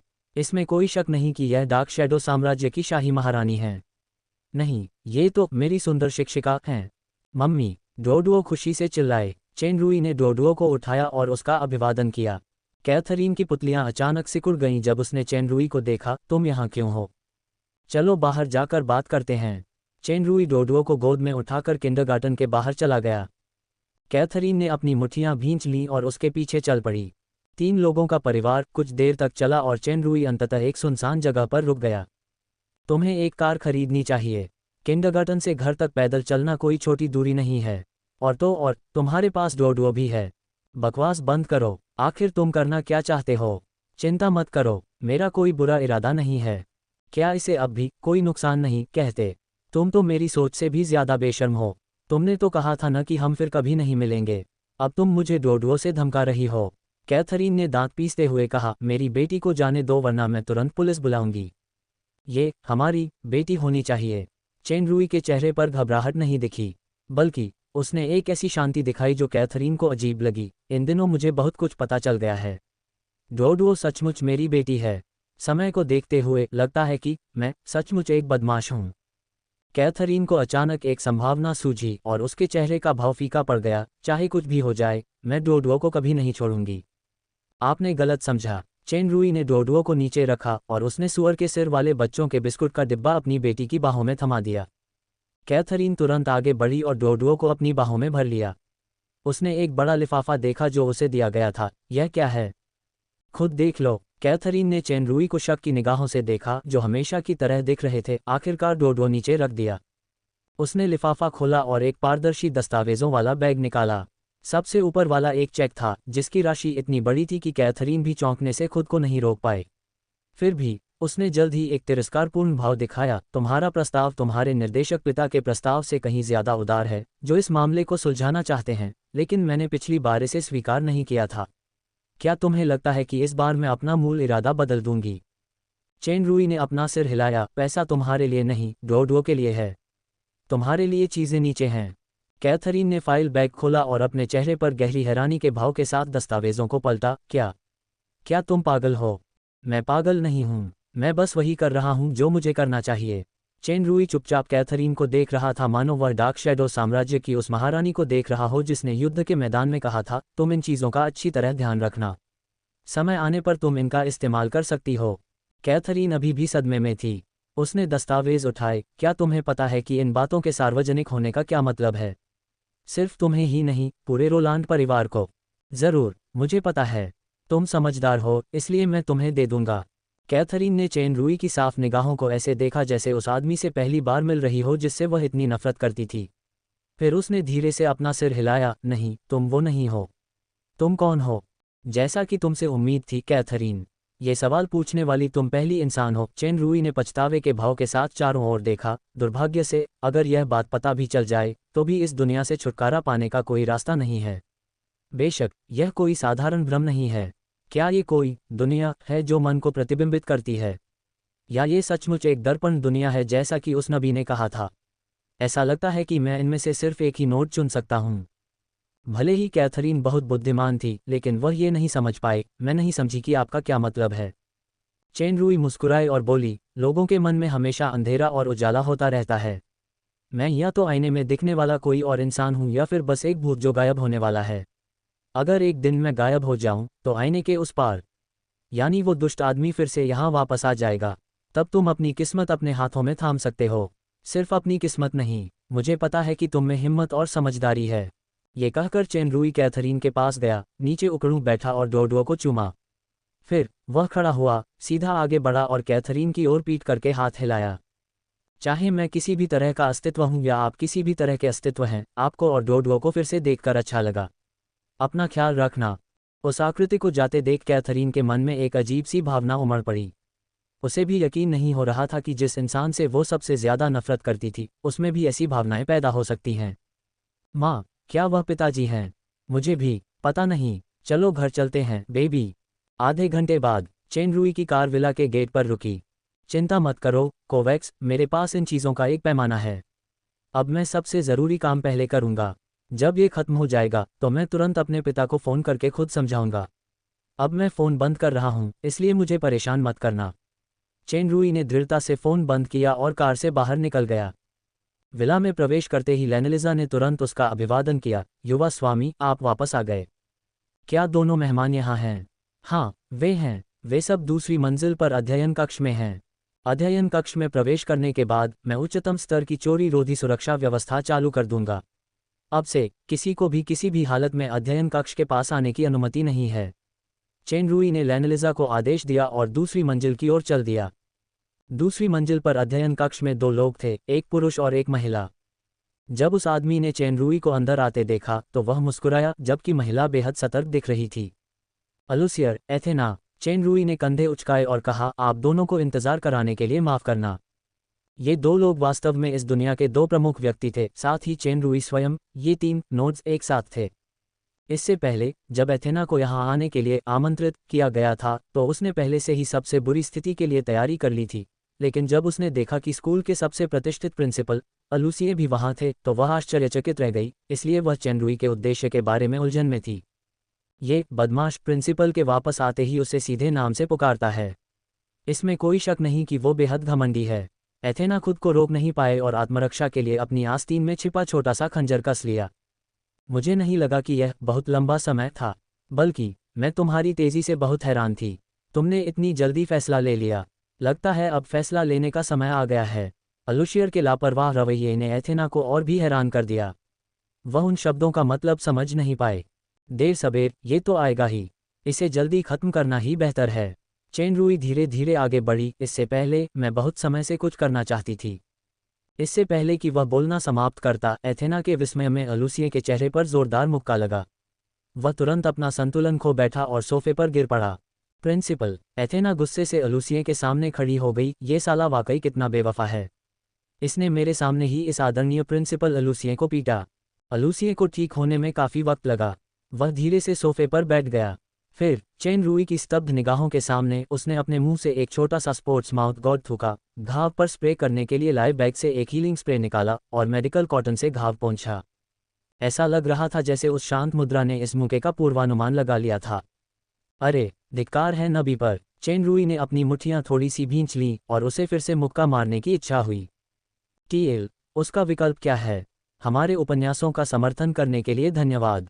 आपकी टिप्पणियां, आपकी बातचीत और उपन्यासों को पढ़ना ही हमारे लिए बहुत बड़ा सहारा है। किसी और से पहले अध्यायों को पढ़कर जाने की आगे क्या होने वाला है। आपका समर्थन हमारे लिए बहुत मायने रखता है। हमारे सहायता पृष्ठ पर जाने के लिए यहाँ क्लिक करें। अध्याय 1200 चुनाव। चेन रूई सचमुच एक भविष्यवक्ता को फिर से पीटना चाहता था, लेकिन जब उसने एथेना को घूरते हुए देखा तो उसने खुद को रोक लिया और व्यंग्यात्मक लहजे में कहा, सच कहूं तो जब जोला को सिल्वर क्वीन मिली थी तब मुझे तुम्हें यह मुक्का मारना चाहिए था। अगर मैं यहाँ से निकल पाता तो साइकेडेलिक फॉरेस्ट में एक मुक्का मारकर तुम्हारा सिर उड़ा देता। लेकिन मुझे याद है तुमने कहा था, जीत हो या हार, यह आखिरी बार है जब हम एक दूसरे को देखेंगे, इसलिए मैं कोई पछतावा नहीं छोड़ना चाहता। बगल में खड़ी एथेना हैरान थी। जोला, क्या ये टीचर जोला है, प्रिंसिपल की असिस्टेंट? और सिल्वर क्वीन और साइकेडेलिक फॉरेस्ट शब्दों का क्या मतलब है? यह मुक्का हल्का नहीं है। अलूशियर ने दर्द से अपने सूजे हुए चेहरे को छुआ, लेकिन उसने सिर हिलाया। अफसोस की बात है कि यह लोगों को मार नहीं सकता। वैसे एथेना, तुम्हारी आस्तीन में जो छोटा खंजर है वह बेकार है। एथेना थोड़ा कांप उठी। मैंने जो छोटा सा खंजर छिपाया था वो प्रिंसिपल को दिख गया है और उसने उस बदमाश के सामने उसे उजागर भी कर दिया। दवा लगाने के बाद अलूसिए अपनी पुरानी शालीनता और शांति में लौट आया। पहले बैठ जाओ एथेना। मैं ठीक हूँ। असल में अगर तुम सचमुच किसी को मारना चाहती हो तो यह ज़्यादा असरदार है। इतना कहकर अलूसिए ने अपने बैग से एक और डिब्बा निकाला, मेज़ पर रखा और उसे खोला। एथेना जब ये देखकर हैरान रह गई कि वह एक रिवॉल्वर थी। प्रिंसिपल को क्या हुआ? क्या आप अवैध रूप से बंदूक रखते हैं? नहीं, सिर्फ अवैध रूप से बंदूक रखना ही नहीं, बल्कि इन शब्दों का असल मतलब क्या है? किसी को मारना। अलूशियर ने बॉक्स को चेन रूई की दिशा में धकेल दिया। अब आपके लिए चुनने का समय आ गया है। प्रिंसिपल, एथेना चिल्लाए बिना नहीं रह सकी, आप क्या कर रहे हैं? जैसा कि आपने अभी देखा और सुना है, मैं उसे चुनने दे रहा हूं। अलूशियर ने अपना सिर उठाया। उसकी नज़रें मानो इमारत से गुजरकर गहरे आसमान में जा रही थीं। ये जुआ अब सबसे महत्वपूर्ण मोड़ पर पहुंच गया है। एथेना अभी भी समझ नहीं पाई जुआ। चेन रूई ने रिवॉल्वर उठाकर देखा, उसमें सिर्फ एक गोली थी। आपके पास चुनने का सिर्फ एक ही मौका है। अलूशियर हल्के से मुस्कुराया, मुझे पता है कि आपने बहुत कुछ किया है। आप इस दुनिया में खुद को बदलना चाहते हैं और आप अपनी मनस्थिति की भरपाई करना चाहते हैं, जो शायद अभी तक नहीं मिली है, लेकिन फिर भी आप चुनाव से बच नहीं सकते। यही जिंदगी है। ऐसे विकल्प होते हैं जिन्हें एक बार चुन लेने के बाद आप पीछे नहीं हट सकते। इसमें कोई शक नहीं कि यही जिंदगी है। चेन रूई मुस्कुराए, अलूसिए की तरफ देखा और फिर एथेना की तरफ। ये बंदूक इस दुनिया को तबाह कर सकती है। कम से कम ये तुम्हारे या मेरे मन में दुनिया को नष्ट कर सकता है। अलूशियर ने आह भरी, विनाश का परिणाम सृजन के लिए हो सकता है, लेकिन यह अंततः विनाश के लिए ही है। तुम्हारा चुनाव इस दुनिया को निर्धारित करेगा और ये दूसरी दुनिया को भी निर्धारित करेगा। तुम्हें इस पर गहराई से सोचना होगा। चेन रुई धीरे धीरे कमरे में टहल रहा था और माहौल एक पल के लिए तनावपूर्ण हो गया। काफी देर बाद चेन रुई ने चलना बंद कर दिया और उसने एथेना की ओर देखा। वास्तव में सबसे संभावित नोड न तो आप हैं और न ही मैं, बल्कि वह है। अलूसिए ने सिर हिलाया और कहा, वह और विनाश का पुत्र ही वह सबसे बड़ा कारक है जो आपको इस दुनिया की ओर आकर्षित करते हैं। साथ ही वह इस दुनिया में हाल की घटनाओं की नायक भी हैं। लेकिन मैं क्यों नहीं हो सकता? अलूशियर के शब्दों ने चेन रुई की आंखों में चमक ला दी। हाँ, तुम ही हर चीज के पीछे के मास्टरमाइंड हो। जब से मैंने तुम्हें पहली बार देखा था, नहीं, तुम्हारा हरा पत्ता बैज मिलने के बाद से, मैं, जोला और कई अन्य लोग तुम्हारे जाल में फंस गए हैं। इस दुनिया में तुम ही एकमात्र चेतन व्यक्ति हो, या दूसरे शब्दों में तुम ही वह मुख्य सूत्र हो जो दोनों दुनियाओं को जोड़ता है। कोई आश्चर्य नहीं कि तुमने कहा कि मैं तुम्हें आखिरी बार देखूंगा। हाँ, मुझे तुम्हें मार देना चाहिए था। ये कहते हुए चेन रुई ने अपनी बंदूक उठाई और अलूसिए पर निशाना साधा। रुको, एथेना खड़ी हो गई। प्रिंसिपल को मारने की तुम्हारी हिम्मत कैसे हुई? चेन रुई ने अपनी आंखें सिकोड़ लीं और उसकी उंगली धीरे धीरे ट्रिगर खींच रही थी। अलूसिए शांत रहा। तुम अब भी हिचकिचा क्यों रहे हो? मुझे मार दो, सब कुछ मुफ्त हो जाएगा। चेन रुई की पलकें झपक गईं और उसने गहरी सांस ली। एक मिनट रुको, लगता है मैं किसी को भूल गया हूँ। अलूसिए एक बूढ़ी लोमड़ी की तरह मुस्कुराया। आप स्वयं। चेन रुई ने धीरे से अपनी बंदूक नीचे रखी और एथेना के पास गया। मैं सबसे बड़ा संकट हूँ, वो बदमाश जिसने अनगिनत बुरे काम किए हैं। यह मेरे मन का अंधेरा पक्ष हो सकता है और यह मेरे भीतर के दानव जैसा भी है। जब तक मैं इस दुनिया में नहीं हूँ, मैं दूसरी दुनिया में लौट जाऊंगा। ये सुनकर एथेना समझ गई। पता चला कि यह बदमाश मुझे, अलूसियर को या खुद को मारने का चुनाव कर रहा है। प्रिंसिपल अलूसियर के रवैये से लगता है कि यह भयानक चुनाव उसे प्रिंसिपल ने ही दिया था। क्यों नहीं, तुम अभी भी पूरी तरह से नहीं समझे। अलूसिए ने अपना सिर हिलाया। मुझे पहले तुम्हें याद दिलाना होगा कि अगर तुम गलत चुनाव करोगे तो तुम हमेशा के लिए मूल दुनिया से भटक जाओगे, और इस दुनिया में तुमने आत्महत्या कर ली है और मर गए हो। इसलिए तुम पूरी तरह से नष्ट हो जाओगे। चेन रुई चौंक गया। अलूसिए सही कह रहा है। आत्महत्या करके मैं इस दुनिया में पहले ही मर चुका हूँ। अगर नोड मैं नहीं हूँ तो ये दोनों दुनियाओं में मेरे के गायब होने के बराबर होगा। एक पल के लिए चेन रुई के माथे से ठंडा पसीना टपकने लगा। खुद को मार डालना असल में सबसे नासमझी भरा फैसला है। जहां तक इस दुनिया का सवाल है, आत्महत्या तुम्हें पूरी तरह से तबाह कर देगी और तुम्हारी जिंदगी को पूरी तरह से खत्म कर देगी। मान लो तुम नाकाम हो गए और इस दुनिया में रह गए। मैं स्कूल का प्रिंसिपल और सबसे बड़ा डायरेक्टर हूँ। मेरे पीछे एल्फ कंसोर्टियम है। अगर तुम मुझे मार भी दोगे तो भी तुम इसके अंजाम नहीं भुगत पाओगे। तुम्हारा बाकी जीवन मानो खत्म हो गया है। एथेना को मारना ही सबसे सुरक्षित तरीका है। वह बस एक लड़की है जिसका कोई बैकग्राउंड नहीं है। तुम्हारे पिता लेक्स के प्रभाव से इस मामले को दबाना मुश्किल नहीं है, इसलिए उसे मार देना ही सबसे सुरक्षित है। एथेना चौंक गई। सामान्यतः सम्मानित प्रिंसिपल अचानक उसकी नज़रों में शैतान जैसा हो गया। तुम्हारा फैसला सही हो या गलत, एथेना को मारने का नतीजा सबसे अच्छा होगा। और तुमने पहले भी इसका विश्लेषण किया है। वही सबसे संभावित नोड है। अलूशियर के शब्दों ने एथेना को बर्फ के तहखाने में गिरा दिया। क्या यही प्रिंसिपल का असली चेहरा है? इस समय एथेना को लगा कि चेन रुई की नज़रें उसकी ओर मुड़ गई हैं। उसकी कल्पना से अलग, उस तरह की निगाह में न तो वासना थी और न ही हत्या का इरादा, केवल अविश्वसनीय कोमलता थी। फिर एथेना की आश्चर्यचकित निगाहों के सामने चेन रुई ने धीरे से रिवॉल्वर उसकी ओर घुमा दी। यह आश्चर्यजनक है, मैं पहले ही कह चुका हूं, लेकिन फिर भी आप खुद ही चुनते हैं। इसके अलावा मैं देख सकता हूं कि आप गंभीर हैं। अलूसिए ने अपना सिर हिलाया। इस अचानक बदलाव से एथेना मुश्किल से प्रतिक्रिया दे पाए। उसे अचानक याद आया कि शुरू से लेकर अब तक चेन रुई रिवॉल्वर अलूसिए और खुद पर तानता रहा था, पर उस पर कभी नहीं। क्यों? हालांकि उसे यह अविश्वसनीय लगा, लेकिन उसकी अंतरात्मा ने उसे बताया कि इस व्यक्ति में कुछ गड़बड़ है। हालांकि उसकी शक्ल और पहचान बिल्कुल वैसी ही है, पर वह उतना घटिया नहीं लग रहा जितना मुझे शुरू में याद था। दिखावा, जुड़वां। अलूशियर, ये भीतर के राक्षस का सिर काटने की बात नहीं है, बल्कि अपने मन का सामना करने का चुनाव है। अगर भीतर का राक्षस है भी, तो वह मैं ही हूँ। अगर मैं तुम्हें या एथेना को अपने लिए मार दूं तो मैं बिल्कुल असली उस जैसा हो जाऊंगा। अगर तुम इस बात का इस्तेमाल करके जानबूझकर ऐसा जाल बिछाते हो तो बधाई हो, तुम जीत गए। यहाँ कैमरे से रिकॉर्ड किया गया वीडियो अपने आप इंटरनेट पर पोस्ट कर दिया जाएगा। एथेना को किसी भी चीज़ के लिए दोषी नहीं ठहराया जाएगा। तुम्हारा विश्लेषण वाकई खामियों से भरा है। यही पूरी वजह नहीं है कि तुमने आत्महत्या का फैसला किया। अलूशियर ने आह भरी, मैं तुम्हें बता दूं, ये सबसे बेवकूफ़ी भरा तरीका है। यह एक बंद रास्ता भी है। तुम्हें भी समझना चाहिए। लेकिन क्यों? मेरी और तुम्हारी दुनिया ढह सकती है। चेन रूई ने अलूसिये को जवाब देते हुए एथेना की आंखों में देखा। मैं बस इन हाथों का इस्तेमाल उसकी दुनिया और ज़्यादा लोगों की रक्षा के लिए करना चाहता हूँ, चाहे इसके लिए कहीं भी जो भी करना पड़े। दिखावा नहीं, ये अभिनय भी नहीं है। एथेना का मन अचानक कांप उठा और अचानक उसके सीने में कुछ अवर्णनीय उमड़ पड़ा। न जाने क्यों उसका दिल अचानक दर्द करने लगा।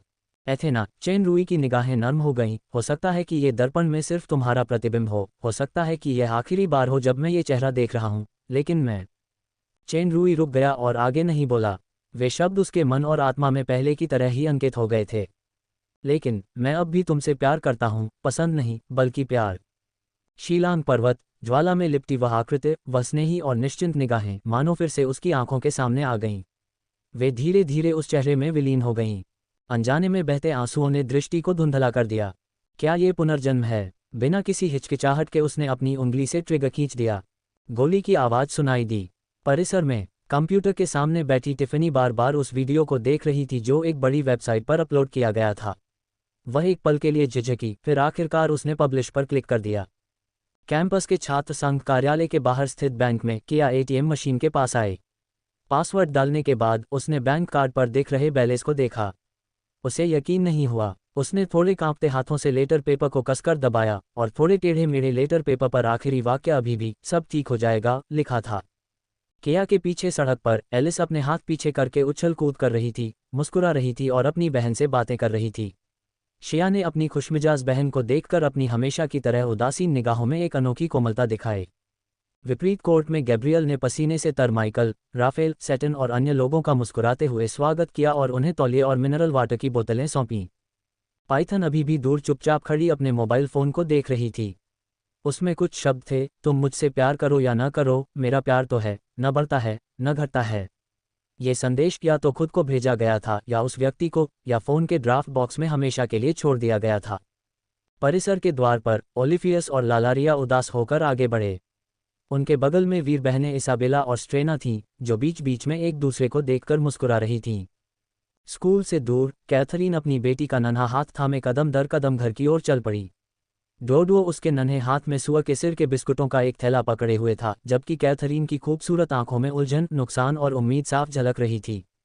सड़क किनारे किताबों की दुकान के बोर्ड पर विज्ञापन की एक पंक्ति थी, निराशा स्वीकार्य है क्योंकि यह सीमित है, लेकिन आशा नहीं खोई जा सकती क्योंकि यह अनंत है। TL, एक दुखद अंत। क्या अलूशियर उसे कोई ऐसा टीका दे रहा है जिससे चेन रूई को भविष्य में उसे या एथेना को चुनना होगा?